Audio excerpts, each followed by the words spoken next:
பயன்படுத்தி இருப்பார்கள்.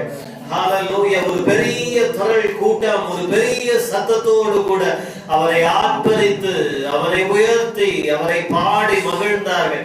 இன்றைக்கும் நீங்களும் நானும் அதற்காக தான் வந்திருக்கிறோம். எத்தனை பேர் அதற்காக வந்திருக்கிறீங்க? ஹalleluya.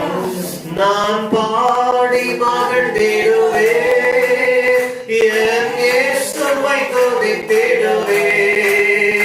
நான் பாடி மகிழ்ந்திடுவேன், என் இயேசுவை துதித்திடுவேன்.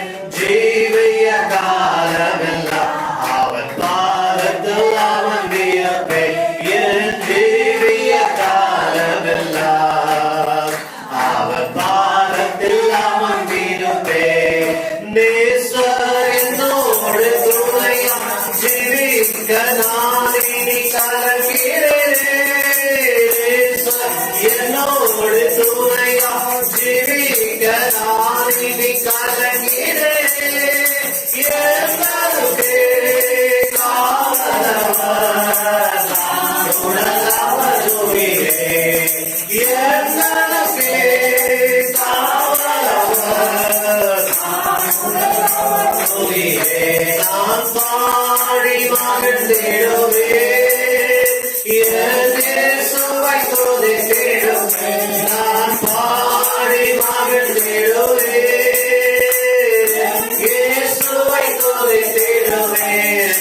ஜீவிய காலமெல்லாம் அவர் பாதத்தில் அவன் வியப்பேன். ஜீவிய காலமெல்லாம் அவர் பாதத்தில் அவன் வியப்பேன். நான் நேசிக்கும் தேவனே என்றும் ஜீவிக்கிறார். அவன் என்று வேண்டும் நாளை என்றும் அவன் என்று வேண்டும் நாளை என்றும்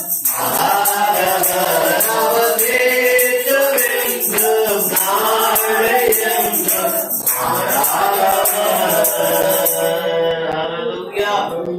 அவன் நேற்றும் இன்றும் என்றும் மாறாதவராய் இருக்கிறார். அப்படின்னா அன்னைக்கு செய்ததை இன்னைக்கும் நமக்கு செய்ய வல்லவர். அதை விட இன்னும் பெரிதான காரியங்களை நடப்பிக்க வல்லவர். இன்னும் அதை விட பராக்கிரம செயல்களை தேவன் நடப்பிக்க வல்லவராய் இருக்கிறார். ஹalleluya. எத்தனை பேர் ஆண்டவருக்கு மகிமை செலுத்த வந்திருக்கிறீங்க? ஹalleluya. Thank you Jesus. Glory to God. தேவனே உமக்கு மகிமை என்று சொல்லுங்க. Thank you Jesus. இயேசுவே நன்றியோடு துதிக்கிறோம். இந்த பழைய பல்லவியை நாம் சேர்ந்து பாடுவோம். தேவனுக்கு மகிமை. தூக்கி எடுத்தார், என்னை தூக்கி எடுத்தார் இயேசு. ஹalleluya. இன்னைக்கு நம்ம அவரை பாடி துதிக்க நாங்க வந்திருக்கிறோம். அவரை ஆராதிக்கும்படி நாம் வந்திருக்கிறோம். உடைய கையிலே ஒருவேளை குருத்தோலை இல்லாமல் இருக்கலாம். உடைய கைகளிலே எந்த விதமான இதுவும் உபகரணமும் இல்லாமல் இருக்கலாம். நம்முடைய வாயில ஒரு துதி இருக்கு பாருங்க. அது எல்லாவற்றையும் விட சிறந்ததா இருக்கு. தேவனுக்கு மகிமை. என்னை தூக்கி எடுத்தார். எல்லாரையும் தூக்கி எடுத்திருக்கிறாரு. எதுல இருந்து? பாவ குழியிலிருந்து நம்மை தூக்கி எடுத்திருக்கிறாரு. சிற்றின்பத்திலிருந்து தேவன் நம்மை தூக்கி எடுத்திருக்கிறாரு. கஷ்ட நஷ்டங்களிலிருந்து நம்மை தூக்கி எடுத்திருக்கிறார். ஆகையினால் அவரை நாம் உயர்த்துவதில் எந்த விதமான தயக்கமும் இருக்கக்கூடாது. எல்லாரும் சேர்ந்து பாடுவோம். ஓ தேவனுக்கு மகிமை. தூக்கி எடுத்தார், என்னை தூக்கி எடுத்தார் இயேசு. ரட்சித்தாரே ஓ தேவனுக்கு மகிமை. நான் இயேசுவை நேசிக்கிறேன், மேலும் நேசிக்கிறேன். ஆசாரையும் நான் இன்று அவரை என்றென்றும் வாழ்த்துவேன். ஆசாரையும் நான் இன்று அவரை என்றென்றும் வாழ்த்துவேன். ஓ தேவனுக்கு மகிமை. தூக்கி எடுத்தார், என்னை தூக்கி எடுத்தார் இயேசு. கரத்தை நீட்டி ரட்சித்தாரே ஓ தேவனுக்கு மகிமை. நான் இயேசுவை நேசிக்கிறேன், நேசிக்கிறேன். நான் இன்று அவரை என்றென்றும் வாழ்த்துவேன். நான் இன்று அவரை என்றென்றும் வாழ்த்துவேன்.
உயர்த்தி பிடிகளுடைய நாமத்தை. ஹalleluya, ஹalleluya, ஹalleluya, ஹalleluya.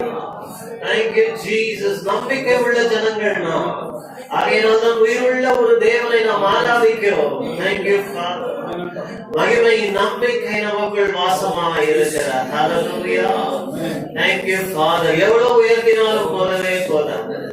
அவ்வளவு பெரிய தேவன் அவர் இந்த மாலையில் நம் மத்தியிலே எழுந்தருளி இருக்கிறார். Thank you Jesus. உன் கண்களை திறந்து பார்க்க முடியுமையானால் அவர் உயர வானத்தில் சிங்காசனத்தில் வீற்றிருக்கிறார். அவருடைய பூமி, இந்த பூமி அவருடைய பாதபடியை தொடுகிறது. Thank you Jesus. அவருடைய பாதங்கள் இந்த பூமியை தொடுகிறது. Thank you Jesus. அவ்வளவு பெரிய தேவன் நம் மத்தியிலே எழுந்தருளி இருக்கிறார். Hallelujah. Father, we praise you Jesus. எல்லாரும் சேர்ந்து நாம் பாடுவோமா? ஓசன்னா பாடுவோமா? அந்த ஒரு பழைய பாடலை ரெடியா இருக்கிறீங்க? இந்த எழுவி என்று பாடுவோம். கரங்களை அசைத்து நாம் தேவனுக்கு மகிமை செலுத்தி அவரை நாம் துதிக்கலாம். Thank you Jesus. ஓசன்னா பாடுவோம் இயேசுவே தாசரே, உன்னதத்திலே தாவீது மன்னருக்கு ஓசன்னா. ஓசன்னா பாடுவோம் இயேசுவே தாசரே, உன்னதத்திலே தாவீது மன்னருக்கு ஓசன்னா. முன்னும் பின்னும் சாலையாக சின்னவாத பாடினான். முன்னும் பின்னும் சாலையாக சின்னவாத பாடினான். அங்கு போல இன்று நாமும் நம்பாய் துதி பாடுவோம். ஓசன்னா பாடுவோம் இயேசுவே தாசரே, உன்னதத்திலே தாவீது மைந்தனுக்கு ஓசன்னா.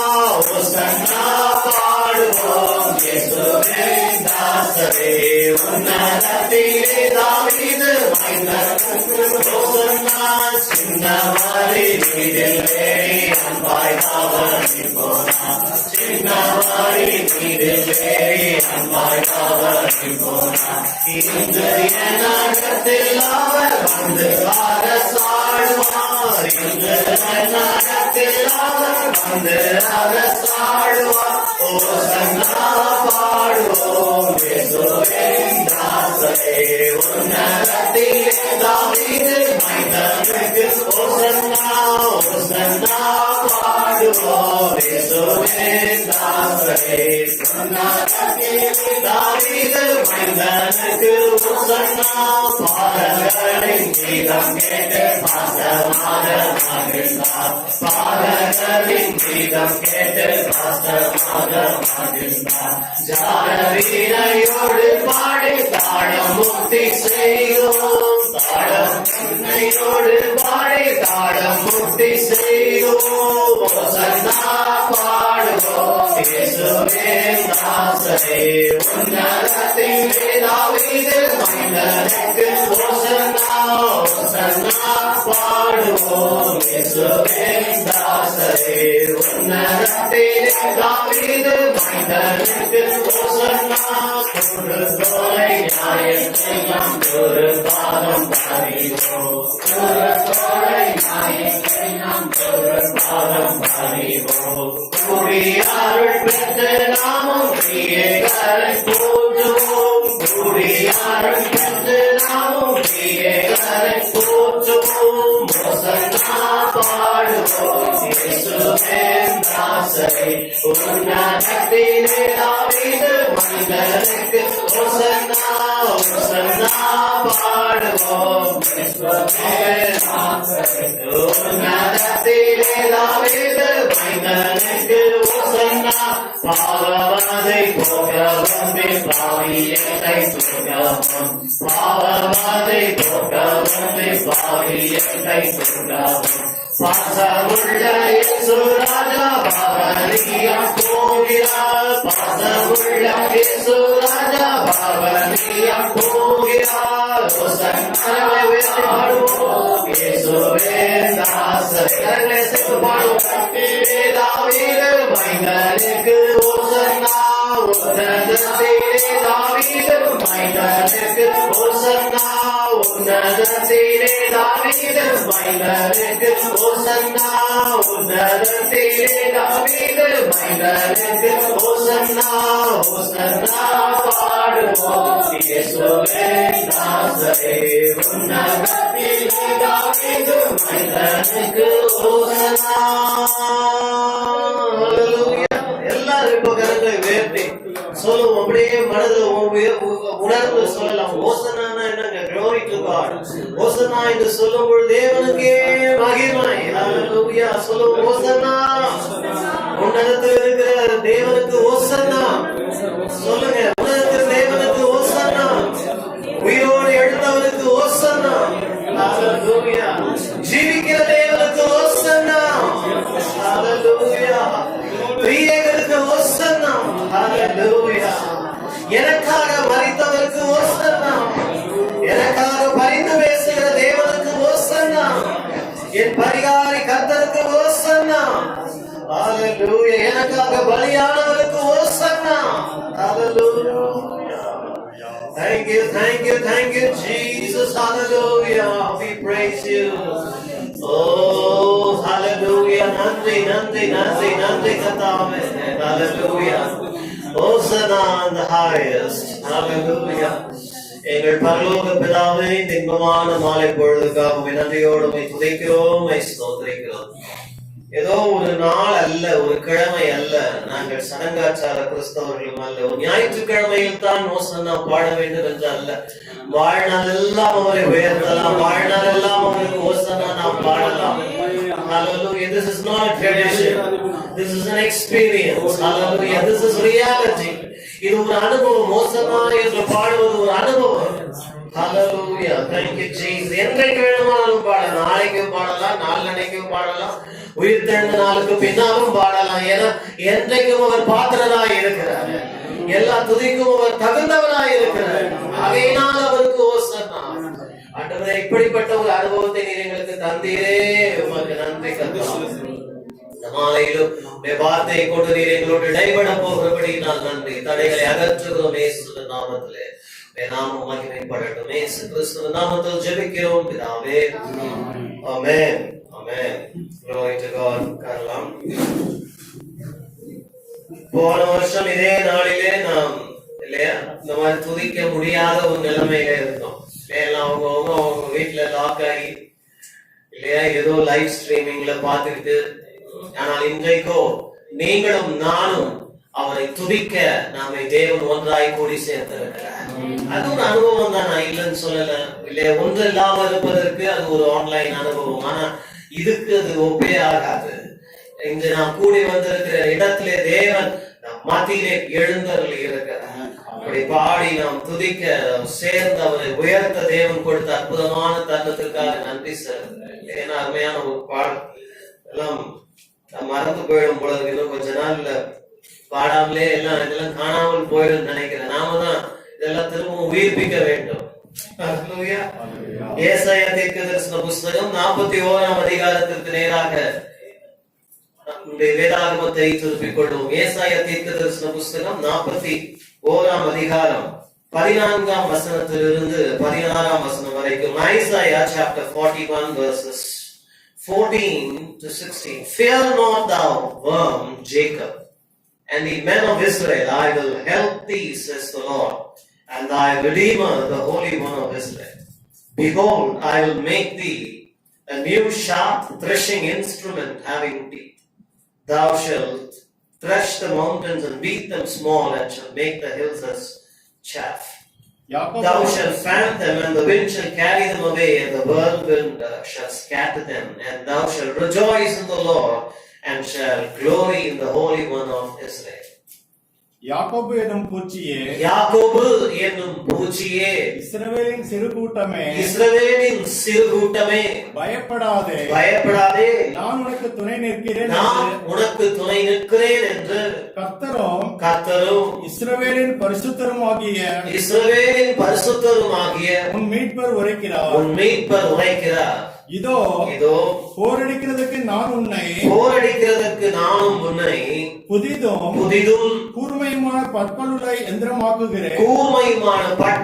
யந்திரமாக்குகிறேன். நீ மலைகளை மிதித்து நொறுக்கி குஞ்சுகளை பதருக்கு ஒப்பாக்கி விடுவாய். அவைகளை தூற்றுவாய். அப்பொழுது காற்று அவைகளை கொண்டு போய் சுழல் காற்று அவைகளை பறக்கடிக்கும். நீயோ கர்த்தருக்குள்ளே களிகூர்ந்து இஸ்ரவேலின் பரிசுத்தருக்குள்ளே மேன்மை பாராட்டிக் கொண்டிருப்பாய். நான் விசுவாசிக்கிறேன், கர்த்தருக்குள் களிகூர்ந்து மேன்மை பாராட்டும் காலங்கள் நமக்கு வந்து கொண்டிருக்கிறது. கர்த்தருக்குள் களிகூர்ந்து அவரில் மேன்மை பாராட்டும் காலங்களுக்குள்ளாய் தேவன் நம்மை கொண்டு போய் கொண்டிருக்கிறார் இல்லையா? மரியாள், எலிசபெத் போன்றவர்கள் கர்த்தருக்குள் களிகூர்ந்து தங்கள் தேவனாகிய கர்த்தருக்குள் மேன்மை பாராட்டினார்கள். பழைய ஏற்பாட்டிலே அன்னாளை நாம் பார்க்கிறோம், கர்த்தருக்குள் களிகூர்ந்து தன் தேவனுக்குள் மேன்மை பாராட்டினதை பார்க்கிறோம். இதே ஏசாயாவின் காலகட்டத்திலே வியாதி படுக்கையிலே இருந்து மரண தருவாயில் இருந்து மீட்டெடுக்கப்பட்ட எசேக்கியேல் ராஜா, அவன் கர்த்தருக்குள் களிகூர்ந்து மேன்மை பாராட்டினான். ஏன் இவங்கெல்லாம் கர்த்தருக்குள் களிகூர்ந்து மேன்மை பாராட்டினாங்கன்னு சொன்னா, அவங்களுக்கு கர்த்தர் அந்த அளவுக்கு காரியங்களை செய்திருந்தார். அந்த மாதிரி காரியங்கள் அவர்கள் வாழ்க்கையிலே அரங்கேறி இருந்தபடியினா, அவர்கள் வாழ்க்கையிலே தேவன் நடப்பித்திருந்தபடியினா அவர்கள் களிகூர்ந்து மேன்மை பாராட்டினாங்க. இன்னைக்கு நீங்க ஒருவேளை களிகூர்ந்து மேன்மை பாராட்ட வழி இல்லாமல், அதற்கேற்ற காரணம் இல்லாமல் நீங்கள் அழுகையின் பள்ளத்தாக்கின் வழியாய் கடந்து போய் கொண்டிருக்கலாம். அண்ணாவை பாருங்கள், அப்படிதான் அழுது துக்கத்திலே அவள் மீளா துக்கத்தில் இருந்தாள். அவளுடைய சக்களத்தின் நாள்தோறும் அவகிட்ட இருக்கிற குறைய சொல்லி சொல்லி சொல்லி அவளை மனவேதனைக்கு உட்படுத்தினாள். இன்றைக்கு நம்முடைய வாழ்க்கையிலும் இருக்கிற பொல்லாத சத்ருவுக்கு இருக்கிற ஒரே வேலை அதுதான், நம்மகிட்ட இருக்கிற குறைவுகளை பெரிதாக்குவான். ஆனால் நம் தேவனோ அவருடைய நம்முடைய குறைவுகளிலே அல்லது நமது பலவீனங்களிலே தமது பலனை பூரணப்படுத்துகிற தேவனாய் காணப்படுகிறார். அவருடைய கிருபை ஏராளமாய் நமக்கு கொடுக்கிறார். அந்நாளுக்கும் களிகூறும் ஒரு நாள் வந்தது போல நாமும் கூட களிகூறும் காலத்திற்குள் பிரவேசிக்க போகிறோம் என்பதை இந்த வசனத்தின் அடிப்படையிலே நான் நம்புகிறேன். என்னோடு சேர்ந்து நீங்களும் நம்புங்க. நீங்களும் கூட களிகூற போறீங்க, கர்த்தருக்குள் மேன்மை பாராட்ட போறீங்க. ரொம்ப ஆச்சரியமான ஒரு விஷயம் நாம் இன்றைக்கு பார்க்க போகிறது 15ஆம் வசனம் தான். ஆனால் அதற்கு முன்னும் பின்னும் இருக்கிற காரியங்கள் மிக முக்கியமாய் காணப்படுது. சாண்ட்விச் மாதிரி இருக்கு.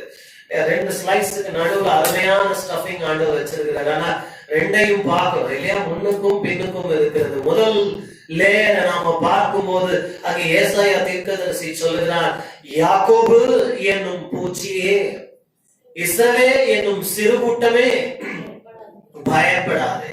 ஏன்னா என்ன அந்த லேயரை பாருங்க, எப்படி கர்த்தர் அட்ரஸ் பண்றார், யாருக்கு தேவன் அதை பேசுகிறார். ஒரு பலமுள்ள ஒரு ஜனத்திற்கு அல்ல, ஒரு பராக்கிரமம் நிறைந்த ஒரு கூட்டத்திற்கு அல்ல. பூச்சி என்று சொல்லப்பட்டிருக்கு, இங்கிலீஷ்ல worm என்று சொல்லப்பட்டிருக்கு. அப்போ அப்படியே லிட்டரலா டிரான்ஸ்லேட் பண்ணீங்கன்னா யாக்கோபு என்னும் புழுவே என்றுதான் சொல்லணும். worm, fear not thou worm, Jacob.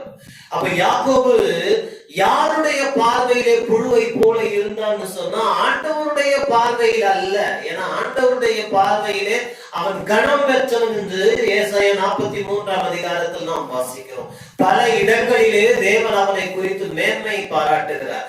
ஆனால் யாருடைய கண்களிலே, யாருடைய கண்கள் சொன்னா ரெண்டு காரியங்கள் சொல்லலாம். ஒன்று, அவனை சுற்றி இருந்த ஜனங்கள், சத்துருக்களின் கண்களிலே அவன் புழுவை போல இருந்தான்.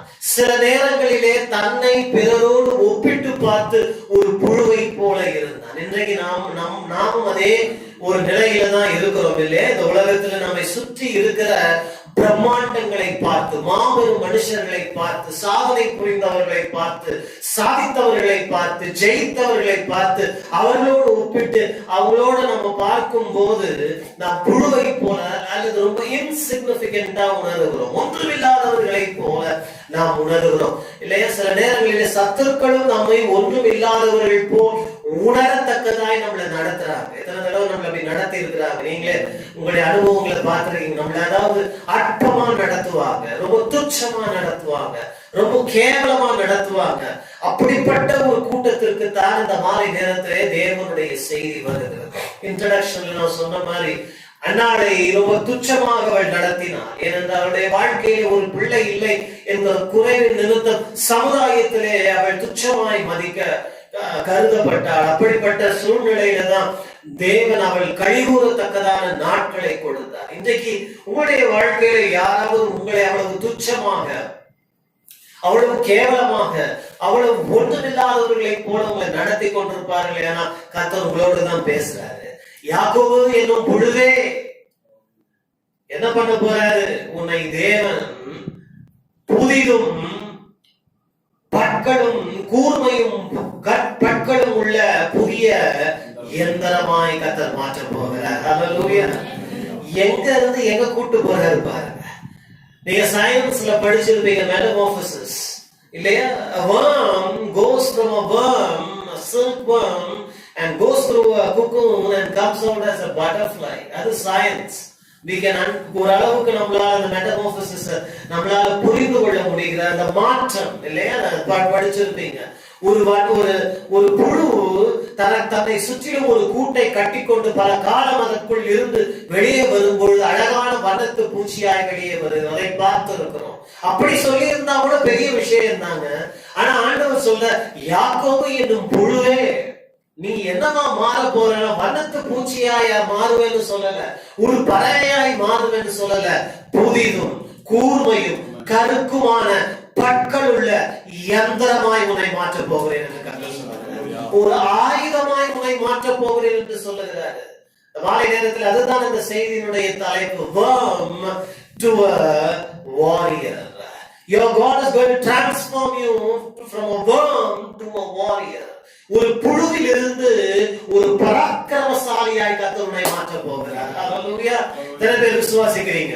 இந்த மாலை நேரத்துல இன்னைக்கு புழுவை போல அல்லது ரொம்ப சாதாரணமாக ரொம்ப ஒன்றுமில்லாத ஒரு மனுஷனை போல் நீ இருந்து கொண்டிருக்கலாம். ஆனால் கர்த்தர் உன்னை மாற்ற போகிறார். நான் விசுவாசிக்கிறேன்.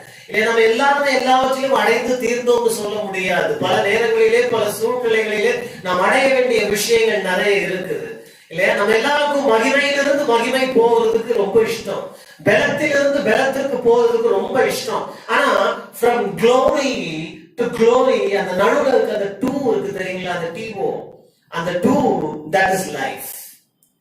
That is life. Life is a journey. ஆனா ரொம்ப சின்னதா இங்கிலீஷ்ல டீஓ. glory to glory. நமக்கு இந்த குளோரி பிடிக்கும், பழைய குளோரியும் பிடிக்கும், புது குளோரியும் பிடிக்கும். இந்த நடுவுல இடைப்பட்ட இந்த மகிமையிலிருந்து இன்னொரு மகிமைக்கு போக அந்த இடைப்பட்ட காலம் இருக்கு தெரியுமா? அதுதான் ரொம்ப வேதனையான காலம், அதுதான் ரொம்ப கஷ்டமான காலம், அதுதான் காத்திருப்பின் காலம். ஆனா இங்கே தேவன் சொல்லுகிறார், யாக்கோபு என்னும் சிறுபூச்சியே அல்லது சிறு புழுவே உன்னை நான் பராக்கிரமசாலியாய் நான் மாற்ற போகிறேன். நம்ம எல்லாருக்கும் இந்த டிரான்ஸ்ஃபர்மேஷன் ரொம்ப இம்பார்ட்டன்ட், ரொம்ப அவசியமாய் காணப்படுகிறது.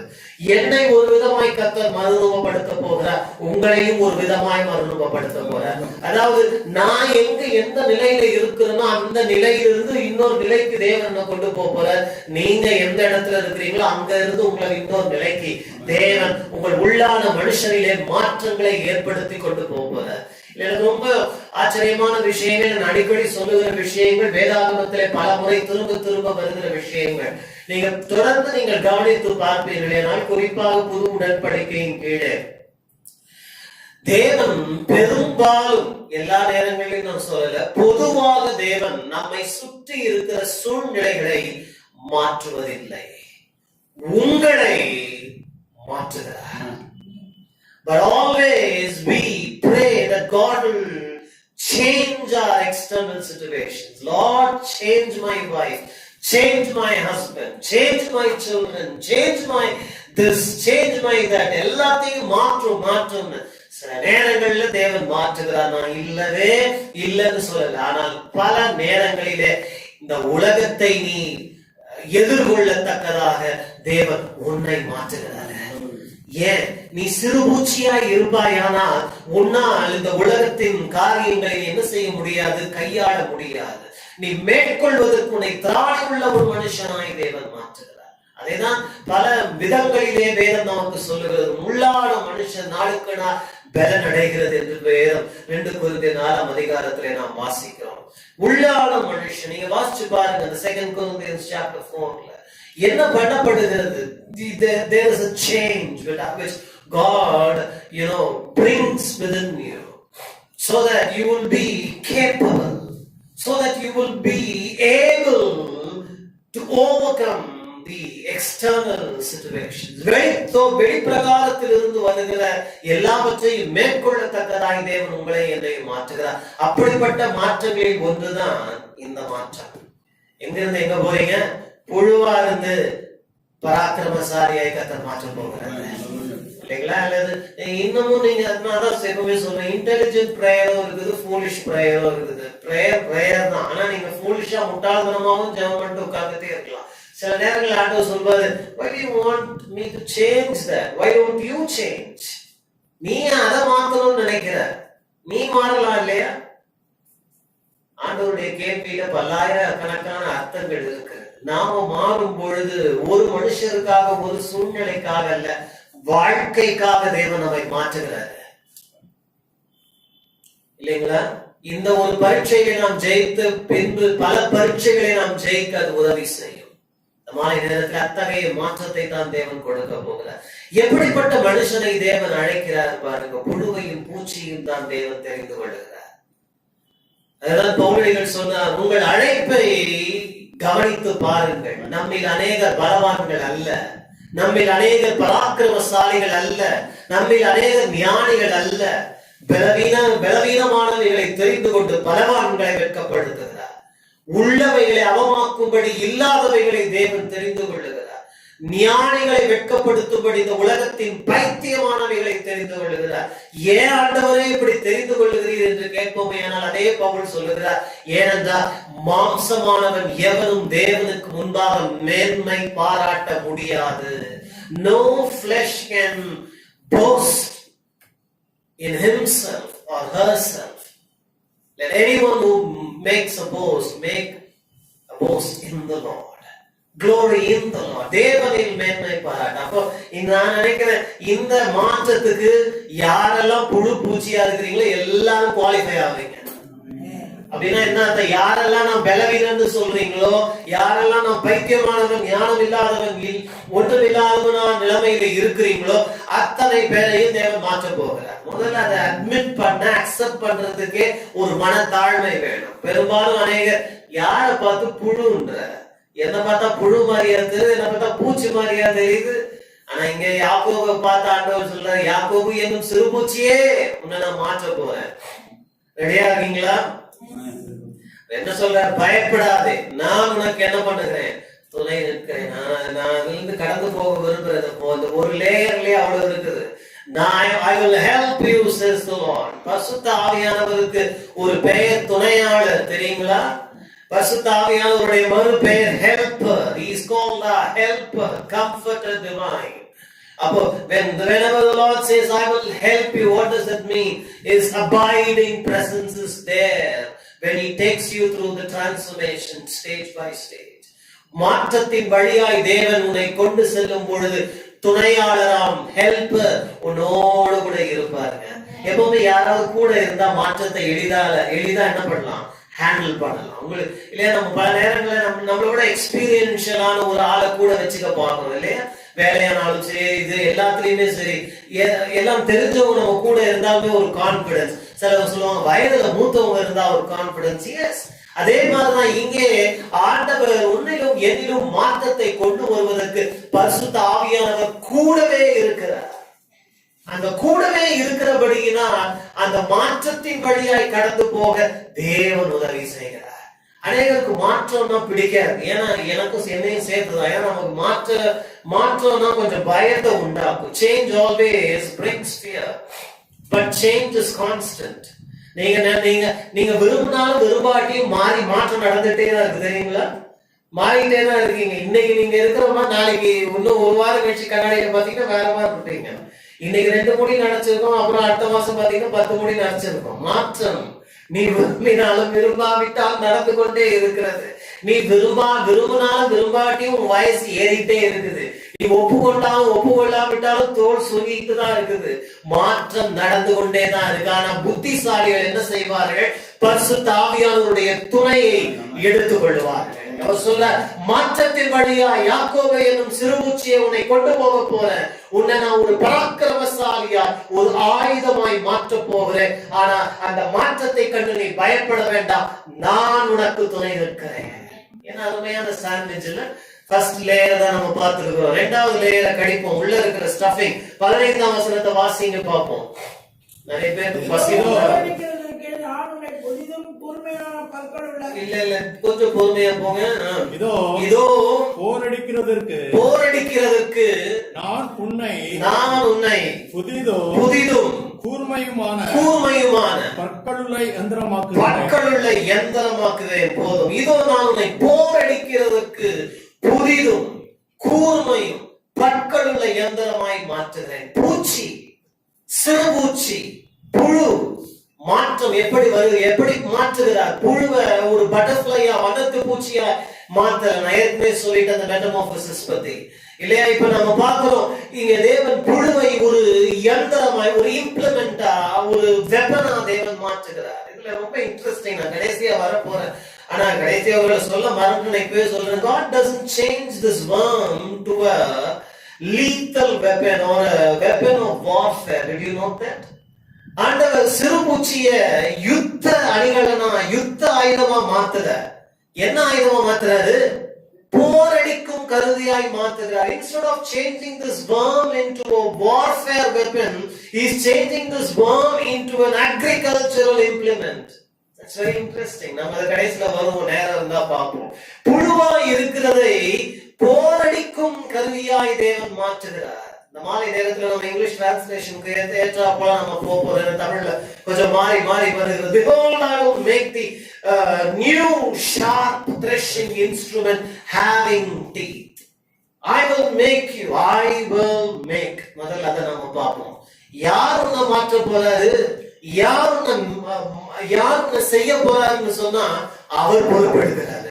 இந்த மார்ச் மாதத்தினுடைய கடைசி வெள்ளிக்கிழமையிலே பரிசுத்த ஆவியானவரை பார்த்து சொல்லுகிறார், நான் மறுபடியும் உன் வாழ்க்கையை பொறுப்பெடுக்கிறேன்.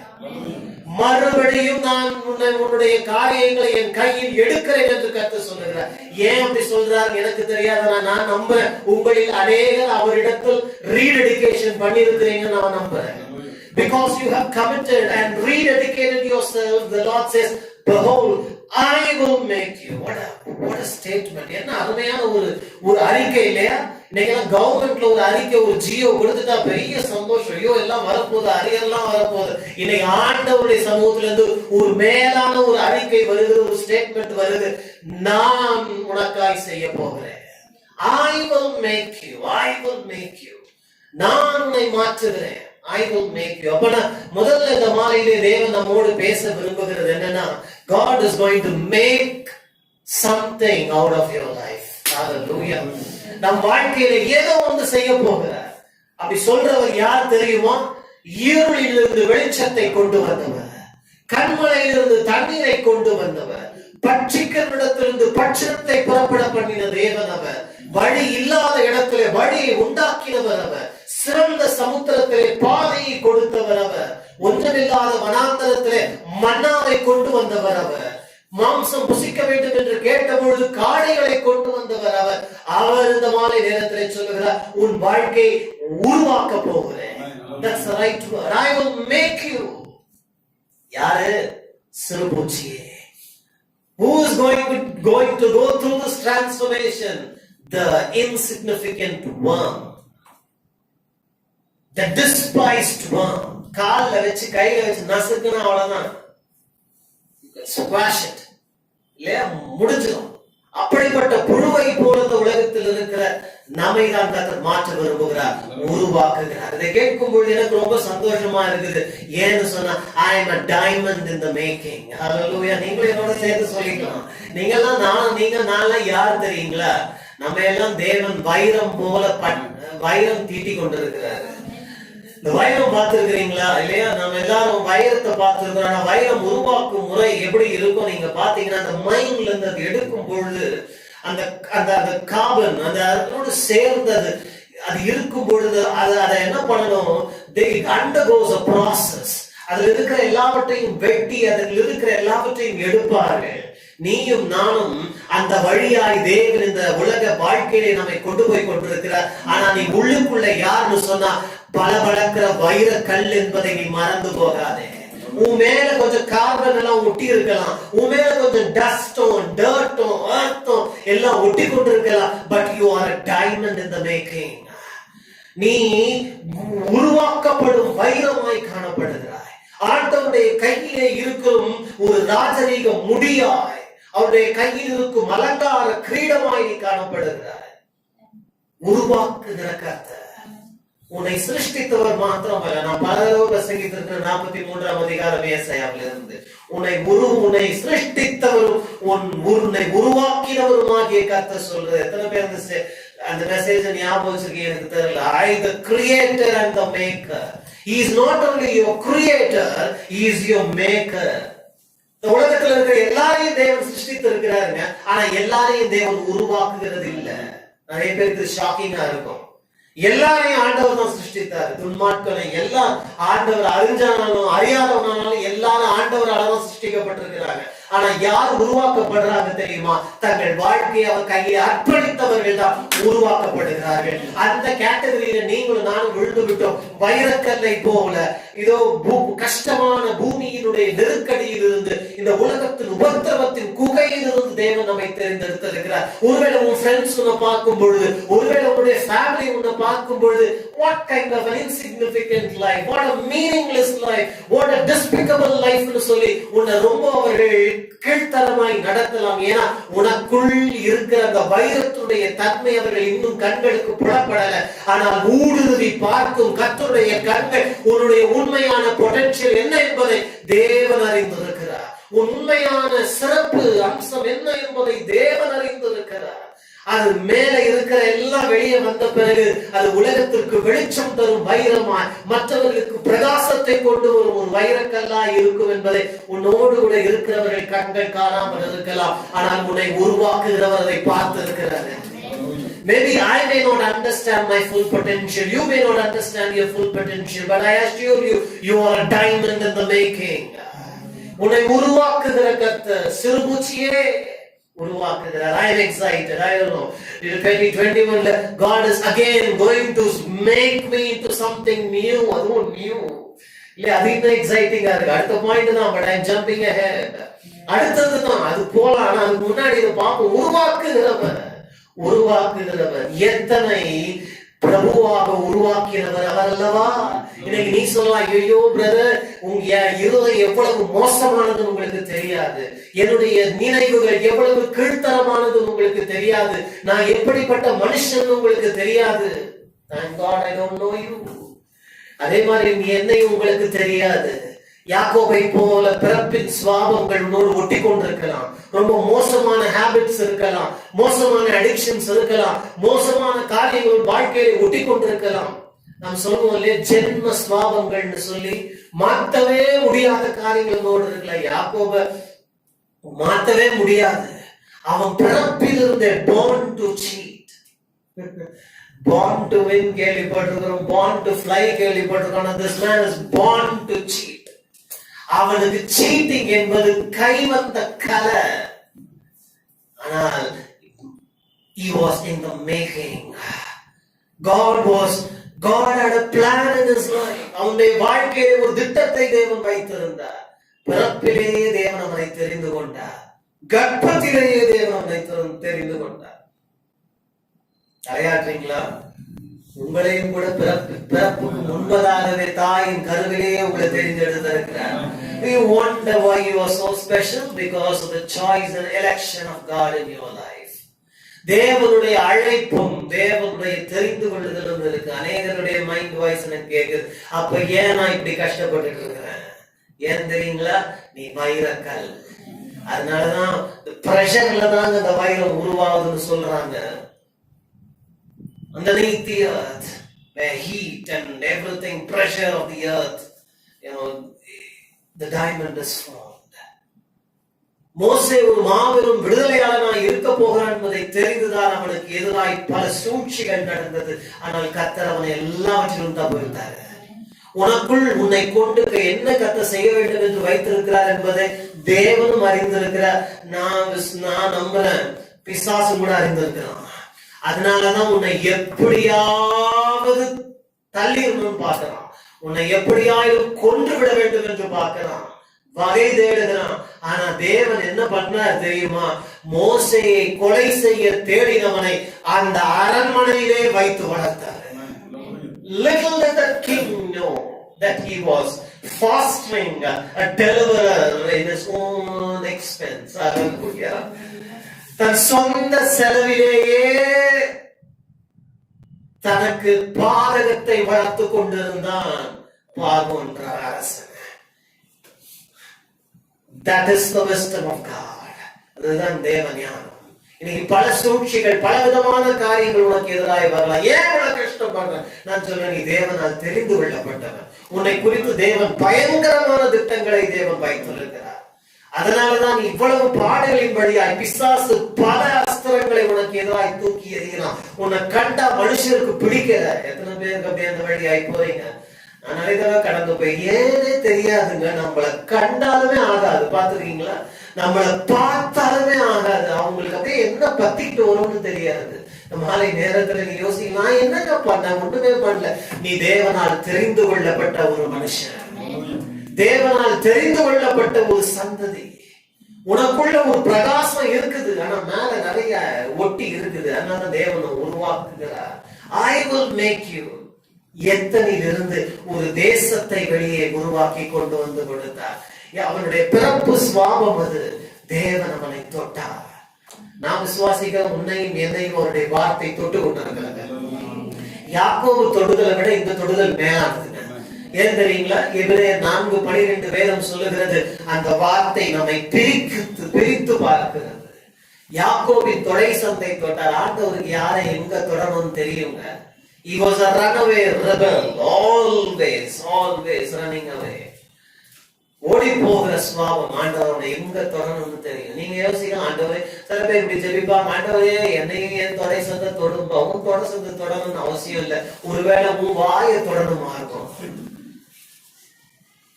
ஒருவேளை உன் கையை ரொம்ப கை நீட்டுற உன் கையை தொடணுமா இருக்கும்.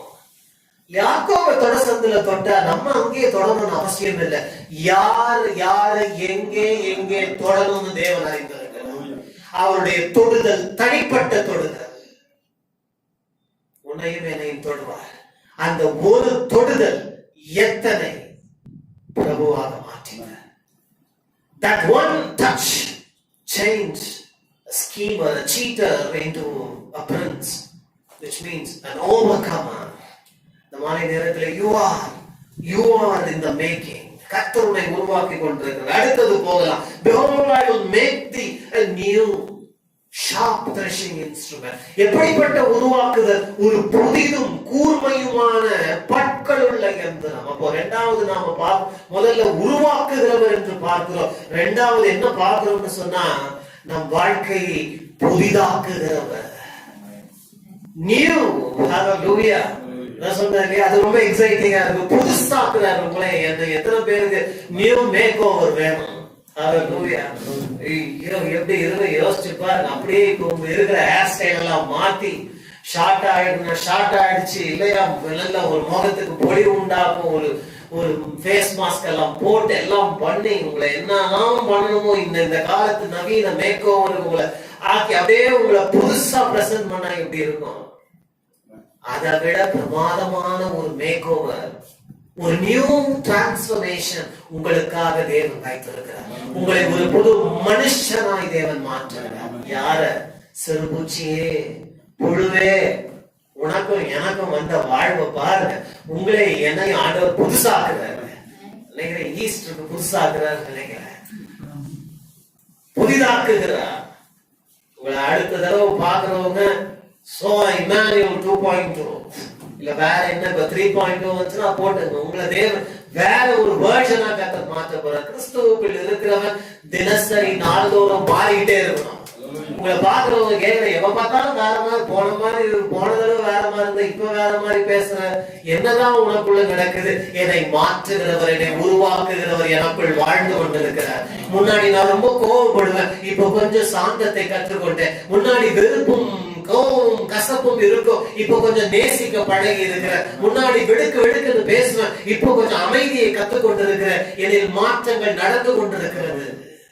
Make over time, new man. 2 கொரிந்தியர் 5:17 வேதம் சொல்லுகிறது, ஒருவன் கிறிஸ்துவுக்குள் இருந்தால் புது சிருஷ்டியாய் இருக்கிறான், பழையவைகள் எல்லாம் ஒழிந்து போயின, எல்லாம் புதிதாயின. நிறைய பேருக்கு இந்த வசனம் ஒரு பெரும் குழப்பத்தை உண்டாக்குகிறது. ஏனென்றால் ரட்சிக்கப்பட்டவுடனே எல்லாம் மாறிடும் நினைக்கிறாங்க. ஆனா நீங்க ரட்சிக்கப்பட்ட பிறகு வீட்டுக்கு போன பிற்பாடும் அப்படியேதான் இருப்பீங்க. மேலாதான் இருப்பாங்க, ஃபீமேலா தான் இருப்பாங்க. எந்த மாற்றமும் இருக்காது. கிறிஸ்துவை ஏற்றுக்கொண்ட பெண்ணு ஆண் பெண்ணாவும் பெண் ஆணாவும் மாறுவதில்லை. கருப்பு சிவப்பாவும் சிவப்பு கருப்பாவும் மாறுவதில்லை.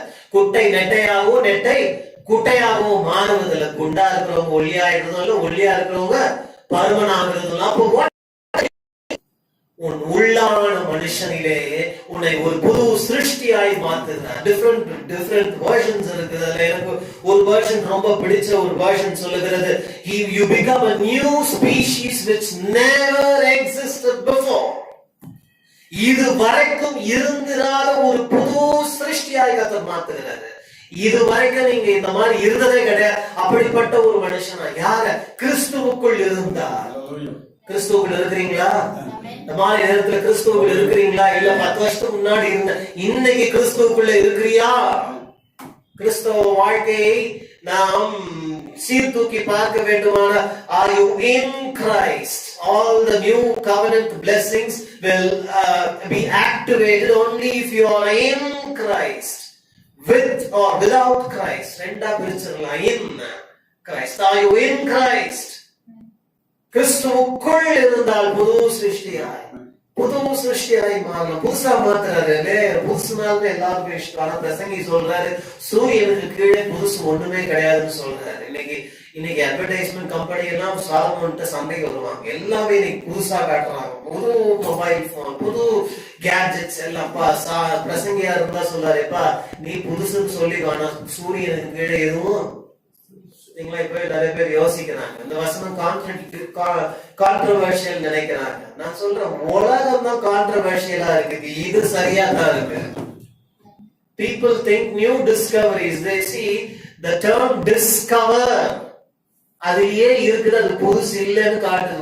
What is discoverனா என்ன? You கவரா இருக்கிறத you discover. What has been hidden is brought out, unearthed.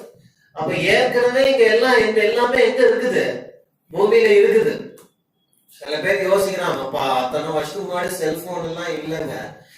Cellphone gadget இல்லாம இருந்திருக்கலாம். Magnetic waves was always there on earth.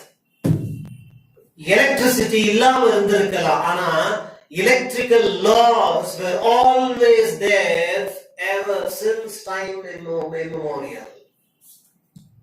ஆழமா நீங்க சிந்தித்து பார்த்தாலும் தெரியும். ரேடியோ இல்லாம இருந்திருக்கலாம். ரேடியோ கதிர்வீச்சுக்கள், ரேடியோ கண்டுபிடிப்பதற்கு முன்பதாகவே தேவனால் உண்டாக்கப்பட்டு இந்த பூமியிலே இருந்தது. அதாவது வேதம் சொல்லுகிறது, எல்லாவற்றையும் சிருஷ்டித்த கர்த்தர் he saw it was good. What does it mean? The term good in the Hebrew மூல பாஷையிலே வேதம் சொல்லுகிறது, it is perfect, it is peaceful, nothing need to be added. தேவன் சிருஷ்டித்ததிலே எதையும் சேர்க்க வேண்டியது இல்லை என்று கண்டு 7ஆம் நாளில் ஓய்வு எடுத்தார் வேதம் சொல்லுது. அப்படின்னா நான் கலைச்சிட்டாரா, அதனால ஓய்வு எடுத்தாரா? இல்ல, வேதம் சொல்லுது the term rested means it is a judicial term. நீங்க அட்டார்னி ஜெனரல் கோர்ட்ல வாதாடுறத பார்க்கும்போது அவங்க பாயிண்ட் எல்லாம் பிரசன்ட் பண்ண பிற்பாடு ஜட்ஜ் கிட்ட சொல்லுவாங்க, ஐ ரெஸ்ட் மை கேஸ். அப்படின்னா நான் எப்ப பேசி பேசி மூச்சு வாங்கிச்சு ஜட்ஜ் நான் கொஞ்சம் உட்கார்ந்துக்கிறேன்னு சொல்றாங்களா? இல்ல, அவ்வளவுதான், என் பாயிண்ட் எல்லாம் வச்சாச்சு, ஐ ரெஸ்ட் மை கேஸ். அந்த டேர்ம்ல தான் எபிரேய பதத்திலே வேதம் சொல்லுகிறது, அவர் ஓய்ந்தார். அப்படின்னா என்ன? தன் கிரியைகளில் ஓய்ந்தார். ஒண்ணு இந்த உலகத்துல கூட்டி சேர்க்க வேண்டிய அவசியமே இல்ல. இந்த உலகத்துல இனி வரப்போற டிஸ்கவரிக்குரிய காரியங்கள் எல்லாம் இந்த உலகத்திலே தேவனால் வைக்கப்பட்டிருக்கிறது. எத்தனை பேர் விசுவாசிக்கிறீங்க? ஹல்லேலூயா. நாம தான் ஏதோ ஒண்ணு நாளை கண்டுபிடிச்சிட்டு புதுசு இந்த அறிவு, இந்த ஞானம் பிரசங்கியாராகிய சாலமோனுக்குள் இருந்ததுனாலதான் அவன் சொல்றான், சூரியனுக்கு கீழே நூதனமானது ஒண்ணுமே கிடையாது. There is nothing new under the sun. விசுவாசிங்க அவிசுவாசிங்க இதை நம்புறாங்களோ இல்லையா, நீங்களும் நானும் அதை நம்பணும். இந்த சூரியனுக்கு கீழே புதுசு ஒண்ணும் கிடையாது. ஆனால் நான் புதிதாக முடியும், நீ புதிதாக முடியும். எப்படி? கிறிஸ்துவுக்குள் இருந்தார். எத்தனை பேர் விரும்புறீங்க புதிதாகணும்? விருப்பம் வேணுங்க. நான் புதிதாக விரும்புகிறேன். இதுவரைக்கும் இல்லாத சுபாவங்கள், இதுவரை இல்லாத குணாதிசயங்கள், விட்டொழிக்க வேண்டியவைகள். நான் சொல்றேன், விட்டொழிக்க வேண்டியதை பத்தியே யோசிச்சுட்டு இருக்காதீங்க. நாம செய்யற பெரிய தப்பு அதுதாங்க. புது உடன்படிக்கை வாழ்க்கை ரொம்ப டிஃபரெண்ட். புது உடன்படிக்கை நீங்க பாப்பீங்கன்னா, இதை விடு அதை விடு, இதை விட்டுறணும் அதை விட்டுறணும் நீ போக்கஸ் பண்ணீங்கன்னா, நீ எதை போக்கஸ் பண்றியோ அதை செஞ்சுட்டே தான் இருப்ப. உதாரணத்துக்கு, நான் சாப்பிடக்கூடாது நினைச்சுட்டே இருந்தேன். கூட்டம் இன்னும் அடுத்த பாயிண்ட் போறதுக்குள்ள பசி எடுக்க ஆரம்பிச்சேன். உங்களுக்கு பசி எடுக்க வைக்கட்டுமா? ஒண்ணும் இல்ல, ரொம்ப சிம்பிள் தாங்க இல்லையா? ரொம்ப சிம்பிள் தான். நல்லா சுட மட்டன் பிரியாணி ரெடி ஆகிட்டு இருக்குது கீழே. ஆனா உங்களுக்கு கொடுக்க மாட்டோம். கொஞ்ச நேரம் யோசிச்சுட்டு இருங்க. ஃப்ரெஷ் பீஸ் எல்லாம் போட்டிருக்காங்க, ரொம்ப சூடா ஆயத்தமாயிட்டு இருக்குது. முகல் டைப் பிரியாணிங்க, ரொம்ப அருமையா இருக்கு. அப்படியே டெண்டர் பீஸ். வாயில போய் எச்சில் ஊறுதா? கொஞ்ச நேரம் நினைச்சுட்டே பாருங்க, அந்த சாப்பிடக்கூடாதுன்னு. கொஞ்ச நேரத்துக்குள்ள நீங்க போகும்போதே ஒரு பார்சல் வாங்கிட்டு போறீங்க. அதனாலதான் புதிய உடன்படிக்கையின் வாழ்க்கை சொல்லுகிறது, விடணும்னு நினைக்கிறத யோசிக்காத, பெறணும்னு நினைக்கிறத யோசி. விட வேண்டியது உன்னை விட்டு தானாய் கடந்து போயிடும். அதனாலதான் டயட் இருக்கிறவங்க சாப்பிடக்கூடாதுன்னு நினைச்சுக்கிட்டே இருந்தா, எதை சாப்பிடக்கூடாதுன்னு நினைக்கிறாங்க அதான் சாப்பிடுவாங்க. அதை விட்டு விட்டு அவங்க அடைய விரும்புகிற நிலையை பார்க்க வேண்டும். I'm not talking about diet and other things, just an example, illustration. அதே போலதான் நீ உன் வாழ்க்கையில புதிதாவதற்கு இதை விட்டுறணும் அதை விட்டுறணும்னு பார்க்காத. வசனம் இருக்கா? வாசிக்கலாம். கலாத்தியர் புஸ்தகம் 5ஆம் அதிகாரத்துக்கு நேராக வேதாகமத்தை திருப்புங்க. பவுலடிகள் என்ன சொல்றாரு பாருங்க. Turn your Bibles to the book of Galatians chapter 5 and verse 16. This I say then, walk in the spirit, and ye shall not fulfill the lust of the flesh. பின்னும் நான் சொல்லுகிறது பவுலாகிய நாம் சொல்லுகிறது என்னவென்றால், ஆவிக்கேற்றபடி நடந்து கொள்ளுங்கள், அப்பொழுது மாம்ச இச்சை நிறைவேற்றாதிருப்பீங்க. நீங்களும் நானும் இந்த லெட்டர் எழுதியிருந்தா என்ன எழுதி இருப்போம்? யோசிச்சு பாருங்க, மாத்தி எழுதி இருப்போம். ஆனா பவுல் என்ன சொல்றாரு? இச்சை நிறைவேற்றாது இருக்கணுமா? இச்சை நிறைவேற்றாது இருக்கிறதுக்கு பழைய உடன்படிக்கை என்ன கற்றுக் கொடுத்தது தெரியுங்களா? இச்சையா விருப்பாயான்னு கற்றுக் கொடுத்தது. ஆனால் அது என்ன பண்ணுச்சுன்னா, ஒரு மனுஷனை இச்சையிலிருந்து தப்பு வைக்கல, இச்சையை தூண்டினது என்று வேதம் கற்பிக்கிறது. நிறைய பேருக்கு கொஞ்சம் குழப்பமா தான் இருக்கும். இதுதான் புது உடன்படிக்கைக்கும் பழசுக்கும் இருக்கிற வித்தியாசம். பழைய உடன்படிக்கையிலே தேவனுடைய நியாய பிரமாணங்கள் எல்லாம் எதற்காய் கொடுக்கப்பட்டது என்று சொன்னால், நாம் அதை கடைபிடித்து அதன் மூலம் பரிசுத்தம் அடைய முடியும் என்பதற்காக அல்ல. பழைய உடன்படிக்கையிலே தேவன் கொடுத்த கற்பனைகள், சட்ட திட்டங்கள் எல்லாம் தேவன் மகா பரிசுத்தராய் இருக்கிறார் என்பதையும், அவரை அடைய நினைக்கிறவன் அவர் குமாரனாகி இயேசுவின் மூலமாகத்தான் அடைய முடியுமே ஒழிய சட்ட திட்டங்களை கைக்கொள்வதனால் அடைய முடியாது என்பதை காண்பிப்பதற்காக தான் எழுதப்பட்டது. You cannot keep the law. I'm telling you, you cannot. No man has ever kept the law except the Lord Jesus Christ. ஒருவன் நியாய பிரமாணத்தை கை கொண்டதில்லை. நம் ஆண்டவர் இயேசு கிறிஸ்துவை தவிர. அப்போ தேவனிடத்தில் கிட்டி சேரணும். எப்படி சேரணும்னு சொன்னா அவர் மூலமாய் கிட்டி சேர வேண்டும்.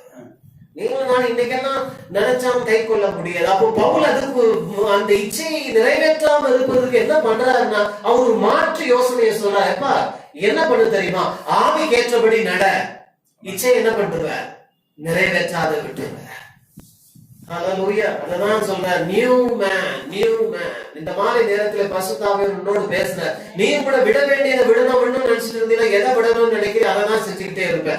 அதுக்கு பதிலா ஆவிக்கேற்றபடி எப்படி நடக்கணும்னு பயின்று கொள்ளு, கற்றுக்கொள்ளு. விட வேண்டியதை தானா விட்டுருவ. ஜெபிக்கணும் ஜெபிக்கணும் ஜெபிக்கணும் நினைச்சிட்டே இருந்தா ஜெபிக்க முடியாது. ஆனா ஜெபத்தினால் வரும் விளைவுகளை, ஜெபத்தினால் வரும் ஜெயத்தை, ஜெபத்தினால் வரும் பாக்கியங்களை, ஜெபத்தினால் வரும் ஆசீர்வாதங்களை யோசித்துக் கொண்டே இருந்தீங்கன்னு வச்சுங்க, யாரும் உங்களை ஊசி வச்சு குத்தவே வேணா, நீங்களே ஜெபத்துக்கு போயிடுவீங்க. புரியுதுங்களா? இதுதான் வித்தியாசம். நான் இன்னைக்கெல்லாம் உட்கார்ந்து ஊழியக்காரங்க உங்களை கொண்ட ஊசி வச்சு குத்திக்கிட்டே ஜெபம் பண்ணுனாலும் பண்ண முடியாது. ஏன்னா அதுதான் மாம்சம். அதுதான் பவுல் சொல்றாரு, ஆவிக்கு ஏற்றபடி நடக்கணும்னா என்ன பண்ணு, ஆவியிலே நட. அப்ப என்ன பண்ணும், நான் ஒரு உதாரணம் தான் சொல்றேன். ஜெபிக்க முடியல நிறைய பேர். ஜெபிக்க முடியலன்னா நீ என்ன ஜெபம் பண்ணும், ஐயோ நான் ஜெபம் பண்ணோம், ஐயோ நான் ஜெபம் பண்ணோம், பாஸ்டர் சொன்னார் ஜெபம் பண்ணோம், அவங்க ஜெபம் பண்றாங்க நான் ஜெபம் பண்ணணும்னு நினைச்சிட்டு நீங்க ஜெபத்துல உட்காரவே மாட்டீங்க. அதுக்கு பதிலு ஜெபத்தினால் நீங்க பெற்ற நன்மையெல்லாம் கொஞ்ச நேரம் மனசுல ஓட விட்டு பாருங்களேன். ஜெபம் உங்கள் வாழ்க்கையில கொண்டு வரும் ஜெயத்தை பத்தி கொஞ்ச நேரம் யோசிச்சு பாருங்களேன். ஜெபத்தினால் வரும் ஜெயத்தை கொஞ்ச நேரம் தியானிச்சு பாருங்களேன். உங்களை அறியாமலேயே நீங்கள் ஜெபத்திற்குள் கடந்து செல்வீர்கள். அதுதான் புது மாதிரி. ஹல்லேலூயா. அதுதான் இவர் சொல்றாரு, ஏசாயா சொல்றாரு, உன்னை புதிதாய் மாற்றுவேன். அப்போ வாழ்க்கை அப்ரோச் என்ன ஆகுது, ரொம்ப டிஃபரெண்டா மாறுது. இந்த மாதிரி நேரத்துல நம்ம இப்படி சொல்லிக்கொண்டே போக முடியும், ஆனால் எனக்கு நேரம் இல்லை. வேதம் சொல்லுகிறது, உன்னை புதிதாக மாற்றுவேன். அப்ப இந்த புதிதாக கர்த்தர் மாற்ற போகிறேன். நான் விசுவாசிக்கிறேன், நான் கிறிஸ்துவுக்குள் நாம் இருக்க இருக்க இருக்க தேவன் நம்மை புதிதாக்கி கொண்டே இருப்பார். எப்படியெல்லாம் புதிதாக்குவார், நீங்க தான் ஒரு லிஸ்ட் போடுங்க, வேதாகமத்தில் இருந்து எடுத்து பாருங்க. உங்களை தேவன் புதிதாக்க போறோம். பார்வையை புதிதாக்குவார், எல்லாவற்றையும் புதிதாக்குவார். உங்களுக்கு புது அபிஷேகத்தை தேவன் கொடுப்பார், அதிலே நீ செயல்படுவார். இப்ப நாம் அடுத்ததுக்கு செல்லலாம். Behold, I will make thee a new sharp threshing instrument. புதிது மாத்திரமல்ல, கூர்மையான, இல்ல கருக்கான, தமிழ்ல என்ன போடுறது, கூர்மையுமான அல்லது கருக்கான கூர்மையான பட்டயமாய் மாத்துகிறார். ஹல்லேலூயா. உங்களையும் என்னையும் புழுவே உன்னை உருவாக்குகிறாரு, உன்னை புதிதாக்குகிறாரு, உன்னை கூர்மையாக்குகிறாரு. ஹல்லேலூயா. கூர்மையாக்குகிறார். எத்தனை பேர் யாரும் கை தூக்க வேணாம், எத்தனை பேர் ரொம்ப டல் ஹெட்டிங்க, எத்தனை பேர் ரொம்ப மந்தம், எத்தனை பேர் இங்க இல்லையா முட்டாள்களா இருக்கிறோம், அத்தனை பேரை ஆண்டவர் கூர்மையாக்குறாரு. நான் பலரும் ஆண்டவருக்கு ஒத்து வைப்பா, எனக்கு புரியவே இல்லை ஆண்டவரே, இது நான் கொஞ்சம் I'm slow learner, slow bloomer ஆண்டவரே, I'm slow of learning Lord, I'm not able to understand it and the Lord will teach you. நம்ம பிரச்சனை என்னன்னா, எனக்கு எல்லாம் தெரியும். நம்ம இயேசுவை எப்படி தருமா, நீங்க நிறைய கிறிஸ்டியன்ஸ் எடுத்துக்கிறாங்க, கேக் மேல இருக்கிற ஐசிங் மாதிரி நினைச்சுக்கிறாங்க.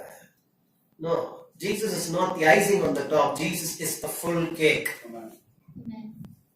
எனக்கு ஐசிங் பிடிக்கவே பிடிக்காது. சின்ன பிள்ளைங்களுக்கு பிடிக்காது. ஸ்டஃப் தான் ரொம்ப இம்பார்ட்டன்ட். ஐசிங்ல ரொம்ப கேலரிஸ், ரொம்ப சுகர் ஜாஸ்தி இல்லையா? அந்த வெள்ளை கிரீம், அந்த கிரீம், இந்த கிரீம், கலர் கலரா அப்படிதான் நிறைய பேர் இயேசுவை நினைச்சுக்கிறாங்க. எனக்கு எல்லாம் தெரியும். இயேசுவை ஏற்றுக்கொண்ட பிறகு அது நல்ல வாழ்க்கை. உன் வாழ்க்கை ஏன் அப்படி இருக்குன்னா ரொம்ப ஷாலோவா இருக்குது.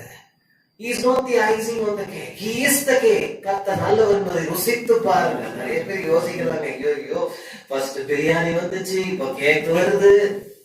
நான் முதலே சொன்னேன் இல்ல, உங்களை இங்கிருந்து அனுப்புறதுக்குள்ள உங்க ஆப்பிடைட்டை தூண்டி தான் அனுப்ப போறேன். இன்னைக்கு தியரியோட பிராக்டிக்கலும் உங்களுக்கு செஞ்சு அனுப்பலாம். சோ உங்களை கூர்மைப்படுத்துகிறார். எனக்கு ரொம்ப இஷ்டம் உங்க வாழ்க்கை கூர்மை அடையணுங்க. கூர்மைப்படுத்துதல், ஷார்ப்னா என்ன, கருக்கானதுன்னா என்ன, அதுதான் மழுங்கி கிடக்கிற வாழ்க்கையை தேவன் கூர்மையாக்க போறாரு. எதெல்லாம் மழுங்கி கிடக்கிறது, புத்தி மழுங்கி கிடக்கிறது. உணர்வு மழுங்கி கிடக்கிறது. பல நேரங்களிலே நம்முடைய புரிதல் மழுங்கி போகிறது. வேதம் சொல்லுகிறது ஆவிக்குரிய உணர்வுகள் மழுங்கி போகிறது. Sharp means to become sensitive spiritually. ஆவிக்குரிய ரீதியிலே உணர்வுள்ள ஜனங்களாய் கர்த்தர் நம்மை மாற்ற போகிறார். விசுவாசி கர்த்தர் செய்வார். ஷார்ப்பா கத்தி மாதிரி உங்களை கர்த்தர் ரொம்ப கூர்மையாய் தேவன் மாற்ற போகிறார். கூர்மையா இருந்தா என்ன நடக்கும்? எல்லாம் எளிதாய் நடக்கும். பிரசங்கியா ஒரு இடத்துல சொல்றாரு, மழுங்கின கோடரியை பயன்படுத்துகிறவன் அதிக பிரயாசப்பட வேண்டும். He that uses a blunt axe has to exert himself to have an outcome. புரிஞ்சதுங்களா? மழுங்கின கோடரி நம்ம பிராக்டிக்கல் லைஃப் கொண்டு வரணும். மழுங்கின கத்தியில காய் நறுக்குனீங்கன்னா ரொம்ப நேரம் நறுக்கிட்டே இருக்கணும், ரொம்ப பிரயாசப்படணும். ஆனா கூர்மையான கத்தியை நீங்க பயன்படுத்தும் போது வேலையும் சீக்கிரமா முடியும். கொஞ்சம் பலத்துல வேலை என்னவா முடியும்? சீக்கிரமா முடியும். அதுதான் அதே மாதிரிதான் ஆவிக்குரிய வாழ்க்கையை தேவன் கூர்மையாக்கும் பொழுது நீ புரிந்து கொள்ள வேண்டியதை சீக்கிரமா புரிந்து கொள்ளுவ, செய்ய வேண்டியதை சீக்கிரமா செய்வ, உன் வாழ்க்கையில நல் விளைவுகள் உண்டாகும். அப்போ இப்ப உடனடியாக ஒரு கேள்வி உண்டாகிறது, கூர்மை எப்படி ஆகும் இல்லையா? அதை நம்ம தெரிஞ்சுக்கணும் இல்லையா? எப்படி ஒரு மனுஷன் கூர்மை அடைய முடியும்? உங்களுக்கு தெரியுங்களா?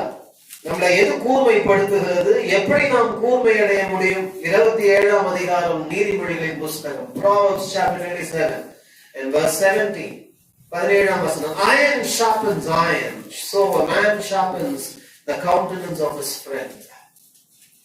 இரும்பை இரும்பு கருக்கிடும், அப்படியே மனுஷனும் தன் சிநேகிதனுடைய முகத்தை கருக்கிடுகிறான். தன் சிநேகிதனுடைய முகத்தை கருக்கிடுகிறான். இரும்பை இரும்பு கருக்கிடும். Iron sharpens iron. This is a pictorial description.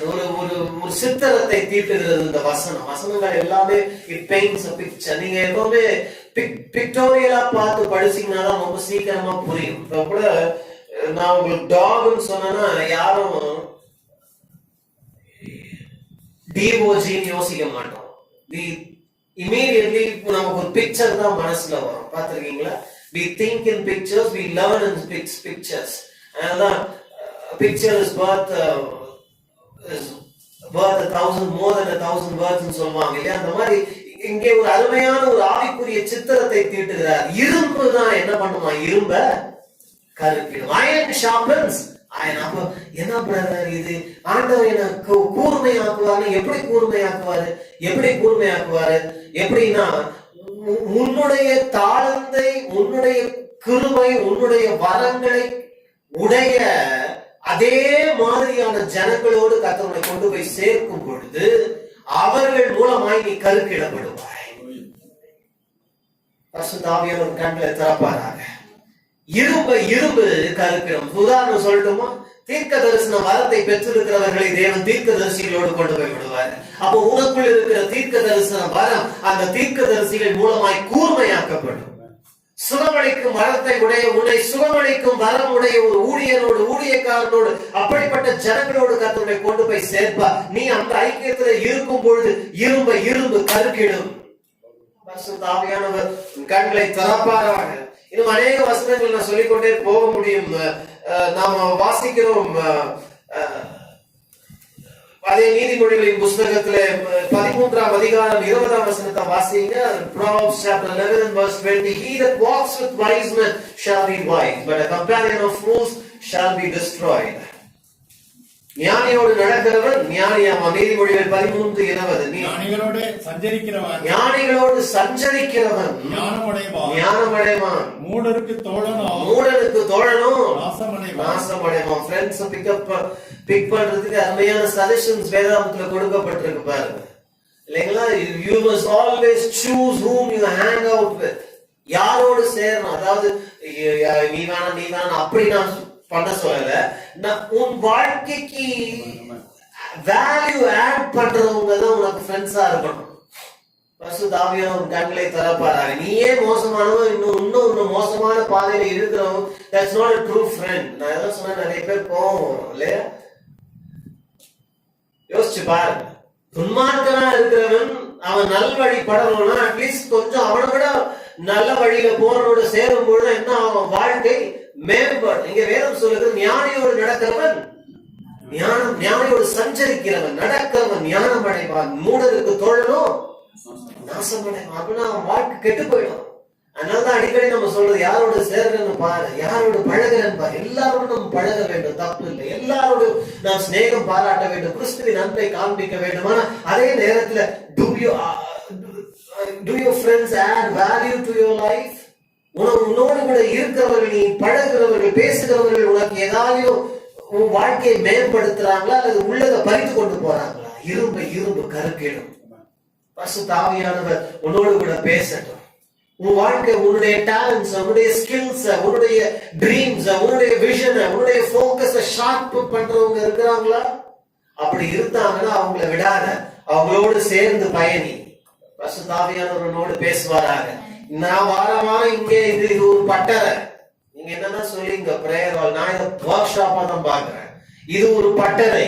வாரம் இங்கே உங்களை தேவன் கருக்காக்கி வழி அனுப்புறாரு, தீட்டி அனுப்புறாரு, பட்டை தீட்டி வெளியே அனுப்புறாரு. வெளியே போய் ஒரு வாரம் கழிச்சு மங்கி நம்பிக்கை மழுங்கி, தீபம் மழுங்கி, உன்னுடைய காரியங்கள் எல்லாம் மழுங்கி போய் இங்க வரும்பொழுது கர்த்தருடைய வார்த்தை, அனுபவங்கள், ஆராதனை, பாடல், துதி, தீர்க்க தரிசனங்கள், வார்த்தைகள் எல்லாம் ஒண்ணு தீட்டுது.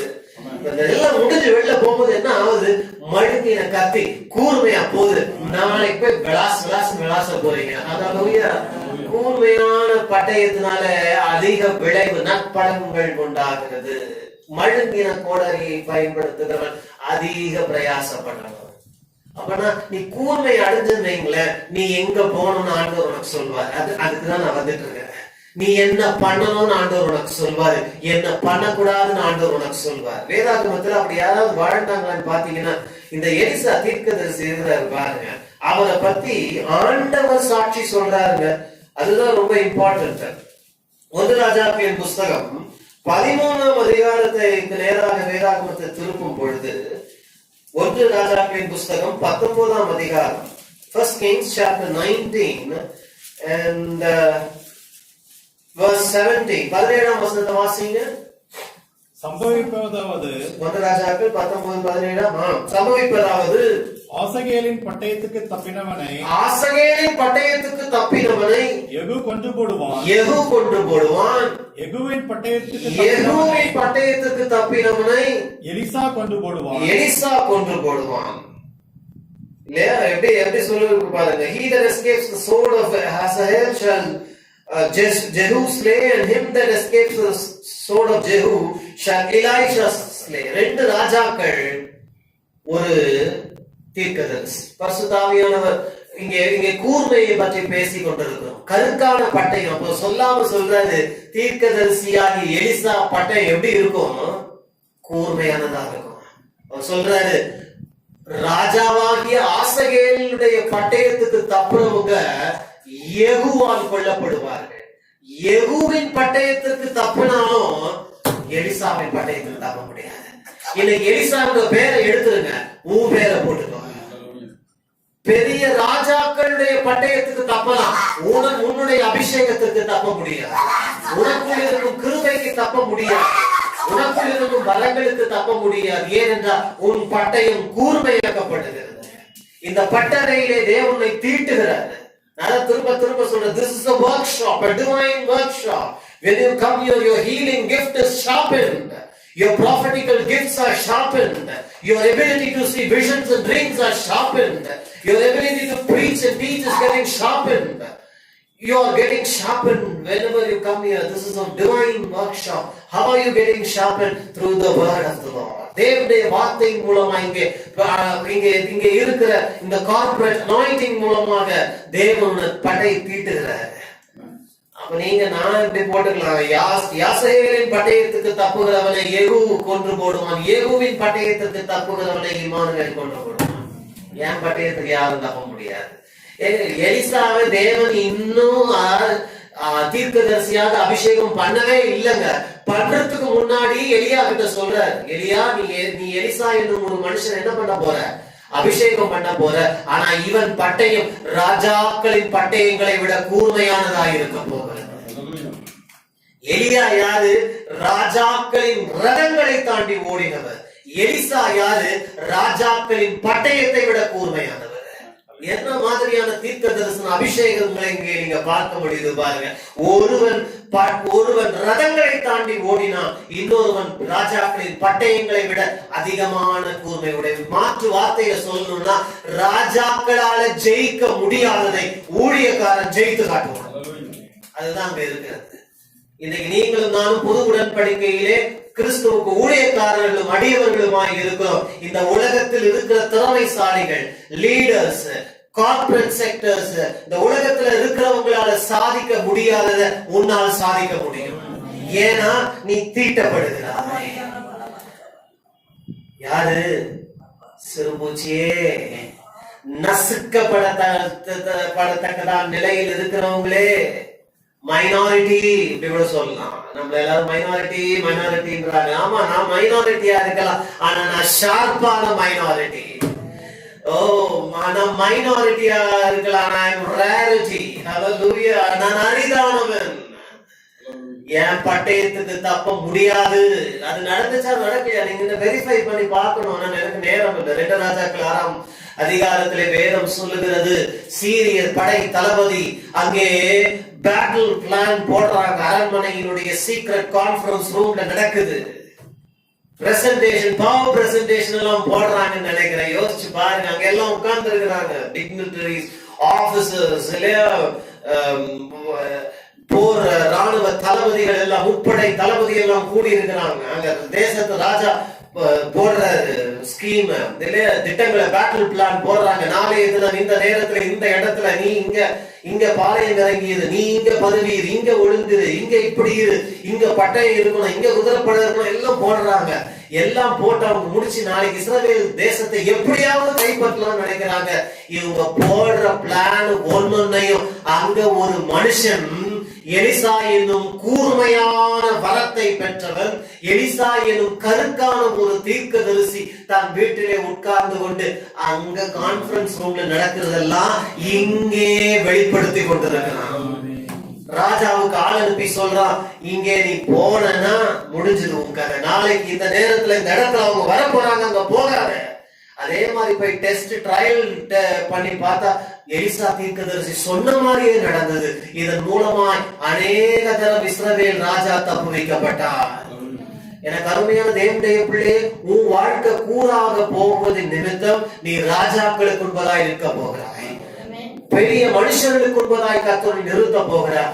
அவர்களுடைய வாழ்க்கையிலே, அவர்களுடைய தொழிலிலே, அவர்களுடைய ப்ரொஃபஷன்ல நீ உதவி செய்யும்படியா கர்த்தருடைய நிலைநிறுத்த வல்லவனாக இருக்கிறார். Just believe. நம்புங்க. கர்த்தர் கருக்கான மனுஷனாய் மாத்த போறாரு. அவனுக்கு ரொம்ப கோபம் வந்துச்சு. என்னடா நாம இங்க உட்கார்ந்து போடுற பிளான் எல்லாம் அவன் சொல்றான், இங்கே நம்ம மத்தியிலே உளவாடி யாரு? அவன் சொல்றான், அங்க இருக்கிற கான்ஃபரன்ஸ் ரூம்ல எல்லாரும் சொல்றாங்க, ராஜா நாங்க எல்லாம் உங்களுக்கு உண்மையா தான் இருக்கிறோம். ஆனா அங்க இஸ்ரவேல்லே ஒரு தீர்க்கதரிசி இருக்கிறாரு பாருங்க. உங்களுடைய பள்ளி அறையிலே நீ பேசும் ஒவ்வொரு அந்தரங்க வார்த்தையும் வெளிப்படுத்த வல்லவராயிருக்கிறார். ஹல்லேலூயா. நீ என்ன மறைவ போர்வை கடில போய் பேசினாலும் அவர் எல்லாத்தையும் வெளிப்படையாய் சொல்லும் சக்தியை உடைய ஒரு தேவ மனுஷன். ஹல்லேலூயா.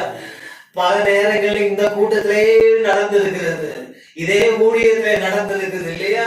என்ன உன்னுடைய அறை வீட்டில் நீ பேசின காரியங்களை தேவன் இங்க வெளிப்படுத்தி இருக்கிறாரா இல்லையா? நீ போகும் வழியில பேசிக்கொண்டு போன காரியங்களை கர்த்தர் சொல்லி இருக்கிறாரு. சில நேரங்கள்ல ஹஸ்பண்டும் ஒய்ஃபும் வந்து உட்காருவாங்க. நிறைய தடவை நடந்திருக்குது. மாமனார் மருமகளும் மாமியார் வந்து உட்காருவாங்க. அப்புறம் போன பிறகு நீ தானே போட்டு கொடுத்த எங்க பிரதர் கிட்ட, நீ தானே சொன்ன, நீ தான் எல்லாத்தையும் போய் சொல்லி இருக்கிற, அதனாலதான் அவர் அச்சு அசல் மாறாம வார்த்தைக்கு வார்த்தை பேசினார்னா எப்படி தெரிஞ்சது? நீ தானே இல்ல, நீ அறை வீட்டிலே உன் பள்ளி அறையில் பேசும் காரியங்களை வெளிப்படுத்தும் கருக்கான ஒரு ஆவியின் அபிஷேகம் இங்கே கிரியை செய்து கொண்டிருக்கிறது. Don't ever think that God can do such things. Don't limit God. உன் விசுவாசம் பெரிதாய் இருக்கட்டும். ஹalleluya. அவர் சொன்னா நாத்தாம் வேளை பார்த்து, நீ கபடற்ற உத்தம இஸ்மவேல் சொன்னா, நீ என்னை எப்படி அறிந்து? நீ அத்திமரத்தின் கீழ் நின்று கொண்டிருந்த பொழுதே நான் உன்னை அறிந்தேன். இங்க வருடத்துக்கு முன்னாடி நீ என்ன பேசுற என்பதை தேவன் அறிந்திருக்கிறார். நீ இருதயத்தில் எதை நினைத்துக் கொண்டிருக்கிறாய் என்பதை தேவன் அறிந்திருக்கிறார். பேசுகிறது நான் அல்ல, என் மேல் இருக்கிற தேவனுடைய அபிஷேகம் இங்கே கிரியை செய்து கொண்டிருக்கிறது. It is not me. It is God's anointing. எத்தனை தடவை சிலருடைய பெயர்களை எல்லாம் தனி ஜெபத்துல வரும்பொழுது கர்த்தர் உங்களோடு இடைப்பட்டு இருக்கிறாரு. எத்தனை நேரங்களை நீங்கள் நினைத்துக் கொண்டிருந்த வாக்குத்தத்தங்களை தேவன் உங்களோடு பேசி இருக்கிறாரு. எஸ்ஸுக்கு எஸ்ஸும் நோக்கு நோவும் எத்தனை தடவை கர்த்தர் உங்களோடு இடைப்பட்டு இருக்கிறார். எத்தனை பேருடைய வியாதிகளை தேவன் குறிப்பிட்டு சொல்லி தேவன் சுகத்தை கொடுத்திருக்கிறார். கருக்கான ஒரு அபிஷேகம் கிரியை செய்து கொண்டிருக்கிறது. ஆனால் நான் விசுவாசிக்கிறேன், இனி வரும் காலங்களிலே இன்னும் ஷார்ப்பாக போகுது. ஹalleluya. ஆனா தேவனுடைய கிருபையில சண்டை ஒண்டி வரலங்க. அப்புறமா நம்புவாங்க, ஆமா ஆமா கர்த்தர் பேசினாரு. ஆமா, நீ நம்பினாலும் நம்பாட்டி கர்த்தர் பேசிட்டு இருக்கிற. யாரு யாரை பத்தி சொல்ல வேண்டிய அவசியம் இல்லை. புருஷனை குறித்து மனைவியோ, மனைவியை குறித்து புருஷனோ, மருமகளை குறித்து மாமியாரும், மாமியாரை குறித்து மருமகளோ சொல்ல வேண்டிய அவசியம் இல்லை. அந்த காரியங்களை வெளிப்படுத்துகிறவர் ஒருவர் இருக்கிறார். அதுதான் அபிஷேகம். That is anointing. That is the power of God. இதுக்கே நம்ம ஜனங்க அறிந்து போறாங்க. தானியேலை குறித்து வேதம் சொல்லுவது, உமக்கு மறைவானது ஒண்ணுமே கிடையாது. எனக்கு இன்னும் ஞாபகம் இருக்குது, ஒரு 19 ஆண்டுகளுக்கு முன்பதாக திருவள்ளூர் பகுதியில நான் ஊழியம் செய்ய ஆரம்ப காலகட்டத்துல போய் நான் ஒரு கன்வென்ஷன் கூட்டம் 2 நாள் ஒழுங்கு செய்யப்பட்டிருந்தது. முதல் நாள் மாலையிலே நான் பேசி முடித்த பின்பு தேவனுடைய ஆவியானவர் அந்த வளாகம் முழுவதிலும், அந்த கிரவுண்ட்ஸ் முழுவதும் நிரப்பப்பட்டிருந்தது. ஃபுல்லா ஜனங்க நிரம்பி இருந்த ஒரு இடம். அங்கே மேடையில பாஸ்டர்ஸ் எல்லாம் உட்கார்ந்து இருந்தாங்க, சைட்ல மியூசிஷியன்ஸ் எல்லாம் உட்கார்ந்து இருந்தாங்க. நான் இப்ப இருக்கிற மாதிரி எல்லாம் இருக்க மாட்டேன், அப்ப இன்னும் ரொம்ப மெலிசா இப்படிதான் இருப்பேன். இல்லை, எனக்கு முருங்கைக்காய் மாதிரி தான் இருப்பேன்னு வச்சுங்க. அவ்வளவு மெலிதா நான் இருந்த காலங்கள். அப்பொழுது அங்கே பாஸ்டருடைய வைஃப் யாரோ ஒருத்தவங்க வந்து உட்கார்ந்து இருந்திருக்கிறாங்க. அவங்க சொன்னாங்க, அவங்க மனசுல யோசிச்சுட்டு இருந்திருக்கிறாங்க, இந்த பையனை கூட்டு வந்து பிரசங்கம் பண்ண வச்சிருக்கிறாங்க, இவரு என்னத்த பேச போறாரு, என்னத்த பண்ண போறாருன்னு சொல்லி ஒரு அவிசுவாசத்தோடு, ஒரு விதமான கேலியோடு, ஒரு கிண்டலோடு அவர்கள் தேவனுடைய வார்த்தையை கேட்டுக்கொண்டிருக்காங்க. எனக்கு தெரியாது. ஆனால் கூட்டம் முடிந்த அந்த கடைசி ஜெப நேரத்திலே தேவனுடைய வல்லமை அந்த கிரவுண்ட்ஸ்ல கிரியை செய்து கொண்டிருந்த நேரத்திலே பிசாசுகள் ஓடிக்கொண்டிருந்தது.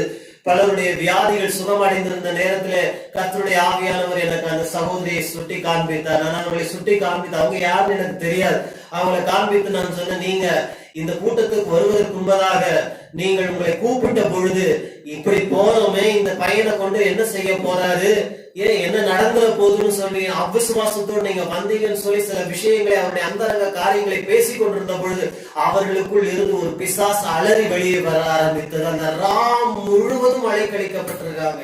எனக்கு தெரியாது. இந்த கூட்டம் எல்லாம் முடிந்த பின்பு, கன்வென்ஷன் எல்லாம் முடிந்த பின்பு நான் என்ன ரூமுக்கு தங்கத்துக்கு கூட்டிட்டு போன நேரத்துல இவங்களும் அவருடைய புருஷனும் எதிர்த்து இந்த பஸ் ஸ்டாப்ல நின்றுட்டு இருந்திருக்கிறாங்க. நான் இங்க இருந்து ஒரு பைக்ல என்னை ஏத்தி கொண்டு போறது, நம்ம இங்க இருந்து நம்ம இன்னும் ஒரு அந்த முனையில இருக்குன்னு வச்சுங்க. நான் இங்க பைக்ல ஏறி உட்கார்ந்து அவங்க பைக்கை ஸ்டார்ட் பண்ணும்போது அங்க பஸ் ஸ்டாப்ல திரும்பவும் அந்த அம்மா அழக ஆரம்பிச்சு, ஐயோ கிளம்பிட்டான், ஐயோ வரான், என்னை நோக்கி தான் வரான்னு சொல்லி அங்க பஸ் ஸ்டாப்ல ஒரே ஆர்ப்பாட்டம் நடந்து இருக்கிறது. இதெல்லாம் எனக்கு தெரியாது. ஆனால் வீட்டுக்கு போய் சாப்பிட்டு முடித்து நான் படுத்த பின்பு மறுநாள் காலையில நாங்க கிளம்ப வேண்டிய நேரம் வந்த பொழுது அவர்கள் சொன்னாங்க, போறதுக்கு முன்னாடி ஒரு சிஸ்டர் உங்களை பார்க்கணும்னு சொல்றாங்க, அவங்களை பார்த்து ஜெபம் பண்ணிட்டு போயிடலாம். அவருடைய வீடுக்கு நான் போன பின்புதான் தெரிஞ்சது, இந்த மாதிரி அவிசுவாசத்திலே என்னை குறித்து சந்தேகத்தோடு இருந்தவங்க ஒரு பாஸ்டருடைய வைஃப். அவர்களுக்குள் பல ஆண்டுகளாய் பிசாசினால் கட்டப்பட்டு ஒரு பெரிய ஒரு பில்லிசூரிய கட்டு அவருடைய வாழ்க்கையில இருந்திருக்கிறது என்று சொல்லி சுட்டி காண்பித்த அதே நேரத்திலே அந்தரங்கமான விஷயங்கள் வெளிப்பட்டது மாத்திரமல்ல, அவர்களுக்குள் இருந்த மறைந்திருந்த அசுத்தாவியும் வெளிப்பட்டு விடுதலை அடைந்து இன்றைக்கும் சுகத்தோடு கூட ஜீவிக்கிறார்கள். ஹல்லேலூயா. பட்டயம் கருக்கான பட்டயம். ராஜாக்களுக்கு தப்பலாம், ஊழியக்காரனுடைய பட்டயத்திற்கு தப்ப முடியாது. இந்த மாலை நேரத்திலே உன்னை குறித்தும் தேவன் அறிந்திருக்கிறார், உன் காரியங்களையும் தேவன் அறிந்திருக்கிறார். அதுக்கப்புறம் தான் என்னை ஏத்தி விட வந்த பொழுது அவங்க சொன்னாங்க, பிரதர் நீங்க நடந்தது உங்களுக்கு பாதிக்கு மேல ஒண்ணும் தெரியாது, நீங்க எல்லாம் சொல்லிட்டு வந்துட்டீங்க. கூட்டம் முடிஞ்ச பிறகு மேடையில் இருந்த அத்தனை பாஸ்டரும் எல்லா மியூசிஷியன்ஸும் எல்லாத்தையும் மூட்டை கட்டிட்டு ஓட்டாங்க. கொஞ்ச நேரம் நம்ம இங்க இருந்தோம்னா நாம மனசுல என்னெல்லாம் நினைச்சோம்னு இந்த ஆள் எல்லாத்தையும் எடுத்து வெளில வச்சுட்டாருன்னா நம்ம மானம் போயிட போகுதுன்னு சொல்லி நிறைய பேர் ஓடிட்டாங்க பிரதர் தனி ஜபத்துக்கு. ஏன்னா அதுக்கப்புறம் வந்து தனி ஜபத்துக்கு வந்தவர்கள் எல்லாருடைய இருதயத்தின் அந்தரங்கள் எல்லாம் வெளியே வந்தவங்க ஐயோ கிட்ட போன எல்லாத்தையும் எல்லாம் வெளில வந்துட போதுன்னு ஓடிட்டாங்க அப்படின்னு சொன்னாங்க. தேவனுடைய நாமத்திற்கு மகிமை உண்டாவதாக. கருக்கான பட்டயம். அடுத்தது கருக்கான பட்டயம் மாத்திரமல்ல, பற்கள் உள்ள ஒரு பட்டயம், ஒரு யந்திரமாய் கர்த்தர் மாற்றுகிறார். பற்கள், having teeth. What does it mean to have teeth? teeth, பற்கள் என்று சொல்லும் பொழுது இது எப்படிப்பட்ட பற்கள், எதற்காக பற்கள்? போரடிக்கும் யந்திரம். போரடிக்கும் சொல்லும் பொழுது அது பதரையும் நெல்லையும் பிரிக்க பயன்படுது. நீங்க பார்த்திருப்பீங்க வினோவிங் மிஷின் இல்லையா? சொல்லும் போது அது ரெண்டையும் பிரிக்கும் தன்மை உடையது. அதே அப்போ ஆண்டவர் என்னை பற்கள் உள்ள ஒரு யந்திரமாய் ஆண்டவர் மாற்றும் பொழுது என்ன நடக்கும்னு சொன்னா, நீங்களும் நானும் இந்த உலக வாழ்க்கையிலே ஒரு டிசர்ன்மெண்ட் நமக்குள் இருந்து கிரியை செய்ய போகிறது. ஹல்லேலூயா. ஒரு பகுத்தறிகிற ஒரு வரத்தை தேவன் உனக்கு தர போகிறார்.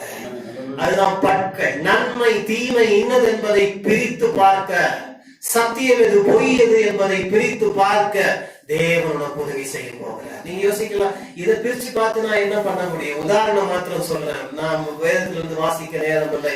சாலமோனுக்கு முன்பதாக ஒரு 2 ஸ்திரீகள் வந்தார்கள். 2 பேரும் ஒரே பிள்ளையை வச்சுக்கிட்டு சொல்றாங்க, இதுதான் நாம் பெத்த பிள்ளை. அப்ப சாலமோன் என்ன பண்ணி இருக்க முடியும்? யோசிச்சு பாருங்க. அங்கேதான் வேதம் சொல்லுகிறது, அவனுக்குள் தேவனுடைய பகுத்தறிகிற அந்த கிருபை அவனுக்குள் செயல்பட்டபடியினால் உண்மையான தாய் யார் என்று கண்டுபிடிக்கத்தக்கதாக தேவ ஞானம் அவனுக்குள் விளங்கினது. சரியான நியாய தீர்ப்பு கொடுத்தார். தேவனுடைய நாமம் மகிமைப்பட்டது மாத்திரமல்ல, சிக்கல்கள் அறுக்கப்பட்டது. அந்த கிருபை வேணுமா? சிண்டு மூட்டி வைக்கிற கிருபை இல்ல, அது நம்ம ஜனங்களுக்கு நிறையவே இருக்குது. தாராளமாய் ஏராளமா சிண்டு மூட்டுவாங்க. ஆனா சிக்கறுக்கிற கிருபை, ஹல்லேலூயா, அது வாழ்க்கைக்கு ரொம்ப இன்றியமையானதுங்க. ஏன்னா நாம எல்லாமே சிக்கல்ல போய் சிக்கிறோம்.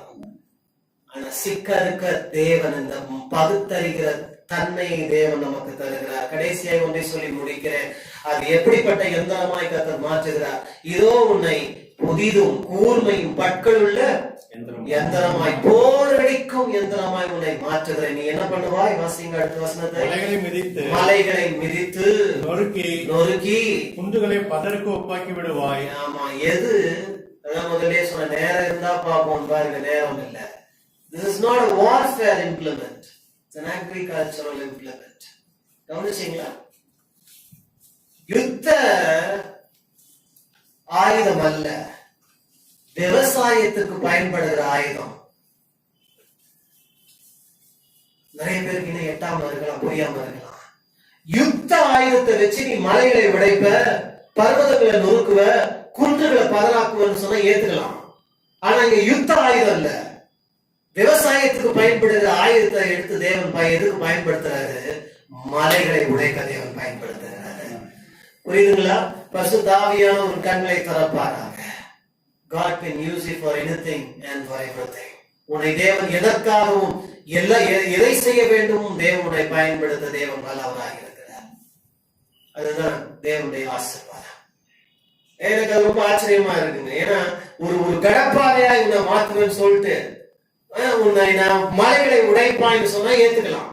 உன்னை சுத்தி எல்லாம் மாத்துவேன்னு சொல்லி இருந்தா பரவாயில்ல, உன்னை அம்பா மாத்துவேன்னு சொல்லி இருந்தா பரவாயில்ல. இதெல்லாம் யுத்தத்துக்கு பயன்படுகிற ஆயுதம். ஆனா இங்க தேவன் எதை குறித்து பேசுறாரு? ஒரு விவசாயத்துக்கு பயன்படுத்துகிற போரடிக்கும் கருவி, நெல்லையும் பதரையும் பிரிக்கிற ஒரு கருவியை எடுத்து ஆண்டவர் மலைகளை உடைக்க பயன்படுத்துகிறார்.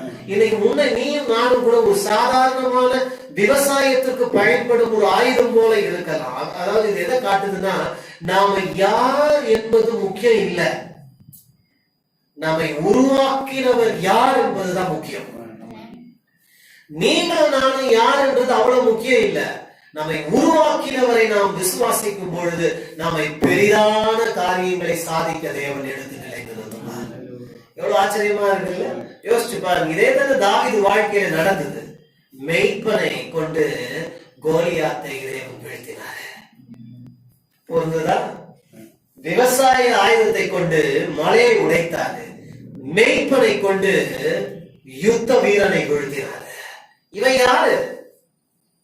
ராஜா கிடையாது, யுத்த வீரன் கிடையாது, ஆர்மியில வேலை செய்யல, எல்லாத்துக்கும் மேல சின்ன பையன். அதுக்கும் மேல என்ன வேலை பார்த்துட்டு இருந்தான்? ஆடுகளை வைத்துட்டு இருந்தான். ஆனா கோலியாத்தை எதிர்கொள்ள வேண்டியது யாரு? ஒரு பராக்கிரமசாலி, ஒரு தேசத்து ராஜா. ஆனா அவங்கள என்ன பண்ணிட்டாங்க? போய் ஒளிஞ்சிட்டாங்க.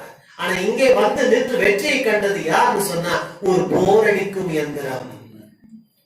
ஒரு சாதாரண விவசாயத்திற்கு பயன்படும் எந்திரத்தை கொண்டு கோலியாத்தை தேவன் வீழ்த்தினார். கோலியாத் எவ்வளவு ஷார்ப்பு தெரியுமா? எவ்வளவு துல்லியம் தெரியுமா? சரியா அடித்தான். நான் அதுக்காக தான் ஜெபம் பண்ணிட்டு இருக்கிறேன் இந்த கடைசி காலங்கள்ல.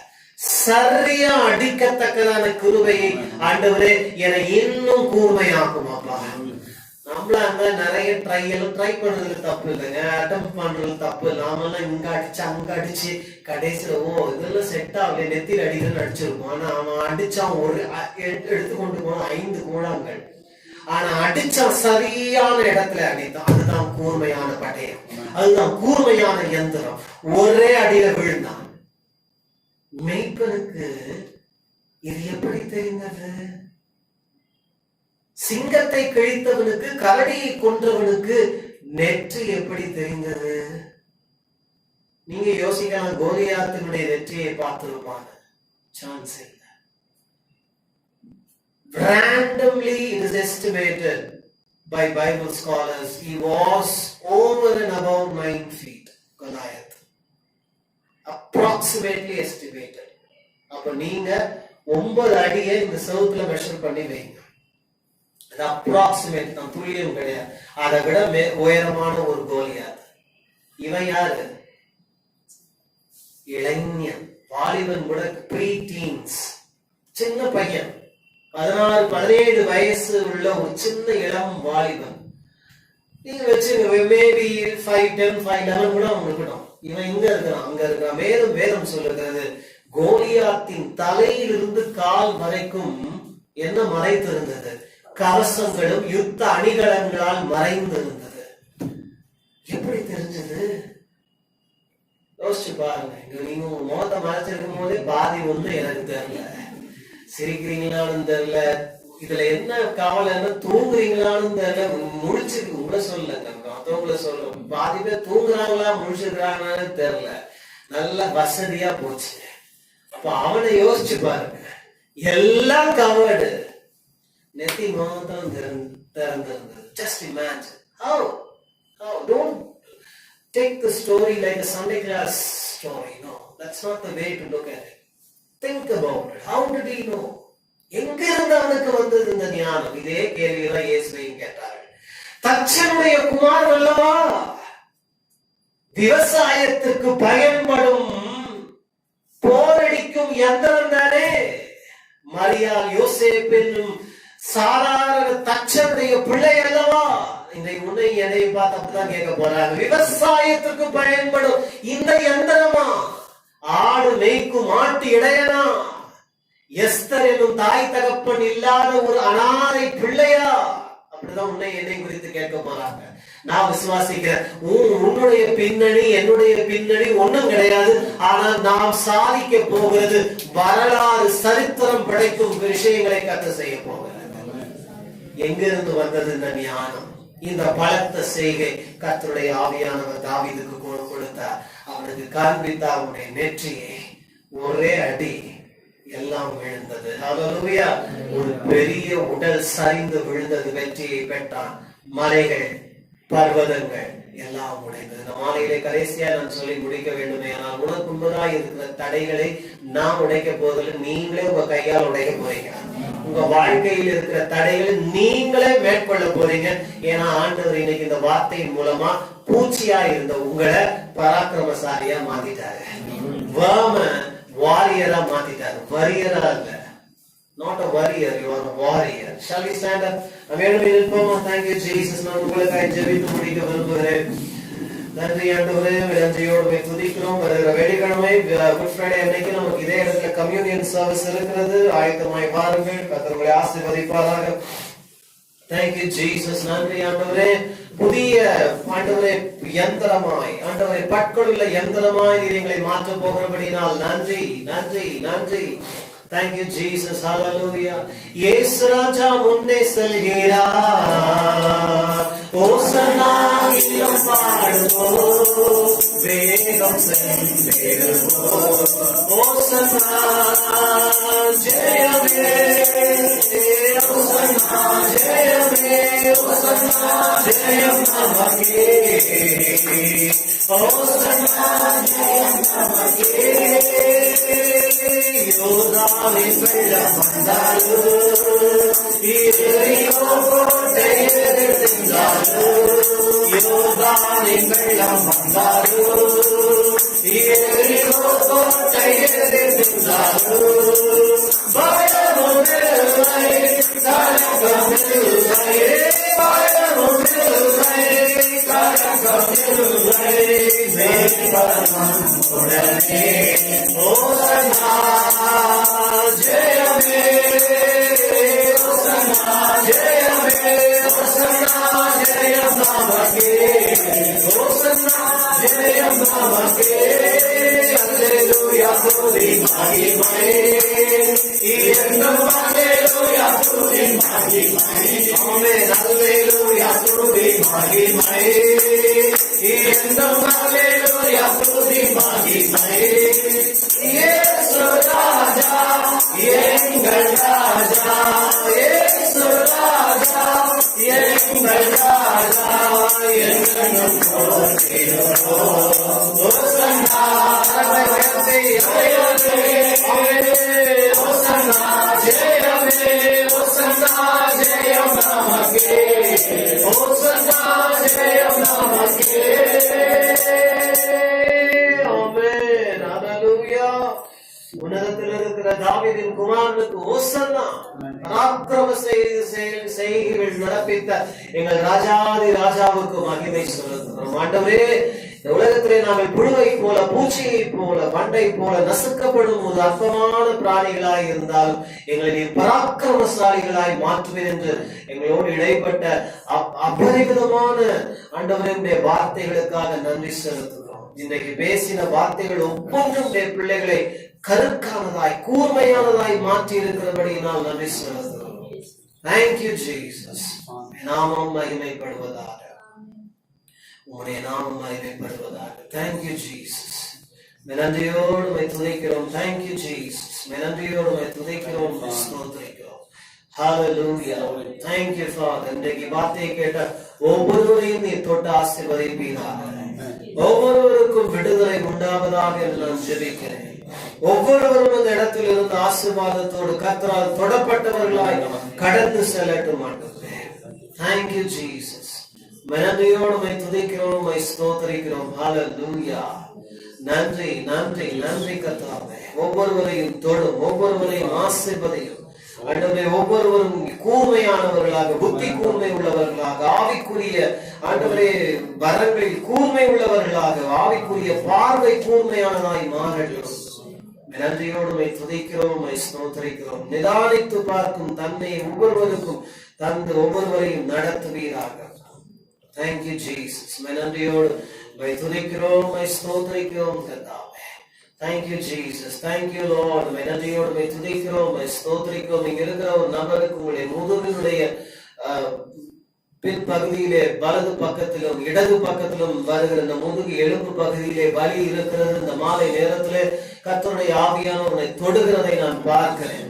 Thank you, Jesus. பேக்ல விங்ஸ் மாதிரி வருகிற அந்த இடத்துல கர்த்தருடைய வல்லமை இறங்குகிறதை நான் பார்க்கிறேன். Thank you, Jesus.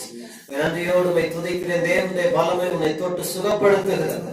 நிமித்தமாக உன்னுடைய கைகளை நீ சரியாக பயன்படுத்த முடியாமல் இருக்கிறது. தேவன் உன்னை சுகப்படுத்துகிறார். Thank you, Jesus. அதே நேரத்தில் சிலருக்கு கைகள் மறுத்து போகிறது, numbness இருக்கிறது. அந்த மாலையிலே கர்த்தருடைய ஆவியானவர் உங்களை தொடுகிறார். Receive your healing in Jesus name. Thank you, Father. In Jesus name. கர்த்தருடைய நாமத்தினாலே சுகத்தை எடுத்துக்கொள்ளு. Thank you, Father. நன்றி ஆண்டவரே. நன்றியோடு துதிக்கிறோம், ஸ்தோத்திரிக்கிறோம். நன்றி நன்றி. Thank you, Jesus. வியாதிகள் எல்லாம் சுகமடைவதாக, பலவீனங்கள் நீங்குவதாக. ஆண்டவரே, நீ பேசுகிறவர் மாத்திரம் அல்ல, நீ ஆண்டவரே செயல்களிலே மகத்துவமானவர். ஆண்டவரே, கிரியை நடப்பிக்கிறவர். இந்த மாலையிலே ஒவ்வொருவரையும் தொட்டு சுகப்படுத்துகிற தயவுக்காக நன்றி நன்றி தகப்பனே. யாரு ஒரு சகோதரிக்கு கால் ஹீல் பகுதியில வலியோடு கூட இருக்கிறீங்க, ஒருவேளை கால்சியம் டெபிசியன்சியா இருக்குமோன்னு சொல்லி நீ யோசித்துக் கொண்டிருக்கிறாய், உனக்கு அப்படித்தான் சொல்லப்படுகிறது. இந்த மாலை நேரத்திலே கர்த்தருடைய வல்லமை உன்னுடைய குதிகால் பகுதி தொடுகிறதை நான் பார்க்கிறேன். இயேசுவின் நாமத்திலே சுகத்தை பெற்றுக்கொள். Thank you, Jesus. That calcium deficiencies are being removed from your leg heels in Jesus' name. Receive your healing right now. In the mighty name of Jesus. In the mighty name of Jesus. இயேசு கிறிஸ்துவின் அதிசய நாமத்திலே அற்புதங்கள் நடந்து கொண்டிருக்கிறது. Hallelujah. நன்றி தகப்பனே. இன்னொரு சகோதரிக்குண்டே கர்ப்பப்பை பகுதியிலே தேவனுடைய வல்லமை இறங்குகிறதை நான் பார்க்கிறேன். நன்றி கர்த்தாவே. நன்றியோடு துதிக்கிறோம், ஸ்தோத்திரிக்கிறோம். Hallelujah. Thank you, Jesus. பாரம் சுமைகள் வெயிட்டெல்லாம் நீ எடுக்கும்போது உனக்கு அந்த யூட்ரஸ் பகுதியிலே வலி உண்டாகிறது, வேதனை உண்டாகிறது. இந்த மாலை நேரத்திலே அது நிமித்தமாய் கஷ்டப்பட்டு கொண்டிருக்கிறாய். கர்த்தருடைய வல்லமை உன்னையும் தொடுகிறது. I know the Lord says I am strengthening your uterus. Receive the strength. உன் கர்ப்ப பையிலே ஒரு புது பலன் இறங்குகிறது, புது பலன் இறங்குகிறது. பலன் அடைவாயாக. உன் கர்ப்ப பை பலன் அடைகிறது இயேசுவின் நாமத்தினாலே. Thank you, Lord, for the healing. நன்றி கர்த்தாவே. நன்றியோடு துதிக்கிறோம், ஸ்தோத்திரிக்கிறோம், ஸ்தோத்திரிக்கிறோம், ஸ்தோத்திரிக்கிறோம். மண்டை குத்தலோடு இருக்கிற இன்னொரு நபரை பார்க்கிறேன். கர்த்தருடைய வல்லமை உன்னையும் தொடுகிறது. மண்டை பகுதியில திடீர்னு குத்துகிற வலி வேதனைகள், pricking, poking sensation. God is touching you. Receive your healing right now in Jesus' name. நன்றி கர்த்தாவே. மண்டை குத்தல் எல்லாம் இயேசுவின் நாமத்திலே நீங்குவதாக. Thank you, Jesus. Thank you, Lord. இதை சொல்லும் பொழுது இன்னொரு நபருடைய கண்ணிலும் கூட எனக்கு இந்த மாதிரி pricking sensation இருக்குது என்று சொல்லிக் கொண்டிருக்கிறாய். ஐல pricking sensation, கண்களிலே குத்துகிற வலி வேதனைகள் இந்த மாலை நேரத்திலே நீங்குவதாக. இதை பார்க்கிற கேட்கிற ஒவ்வொருவருக்கும் வல்லமை பாய்ந்து செல்வதாக என்று நான் ஜெபிக்கிறேன். தேவன் ஒவ்வொருவரையும் தொடுவீராக. ஒவ்வொருவரையும் ஆண்டவரே விடுதலை ஆண்டவரை கொடுத்து நீ நடத்துகிற பேரன்புக்காக உமக்கு ஸ்தோத்திரம். எல்லா துதியும் கனத்தையும் மகிமையும் ஒருவருக்கே நாங்கள் செலுத்துகிறோம். நாமும் மகிமைப்படட்டும், ராஜ்யம் எங்கள் வாழ்க்கையிலே வரட்டும். இயேசு கிறிஸ்துவின் நாமத்தில் ஜெபிக்கிறோம் பிதாவே. நம்முடைய கர்த்தராகிய இயேசு கிறிஸ்துவின் கிருபையும் பிதாவாகிய தேவனுடைய அன்பும் பரிசுத்த ஆவியானவருடைய அந்யோன்ய ஐக்கியம் நம் அனைவரோடு கர்த்தருடைய வருகை மட்டும் நிலைத்திருந்து காப்பதாக. ஆமென். God bless you. நாளைக்கும் இதே இடத்துல 7 to 8 நமக்கு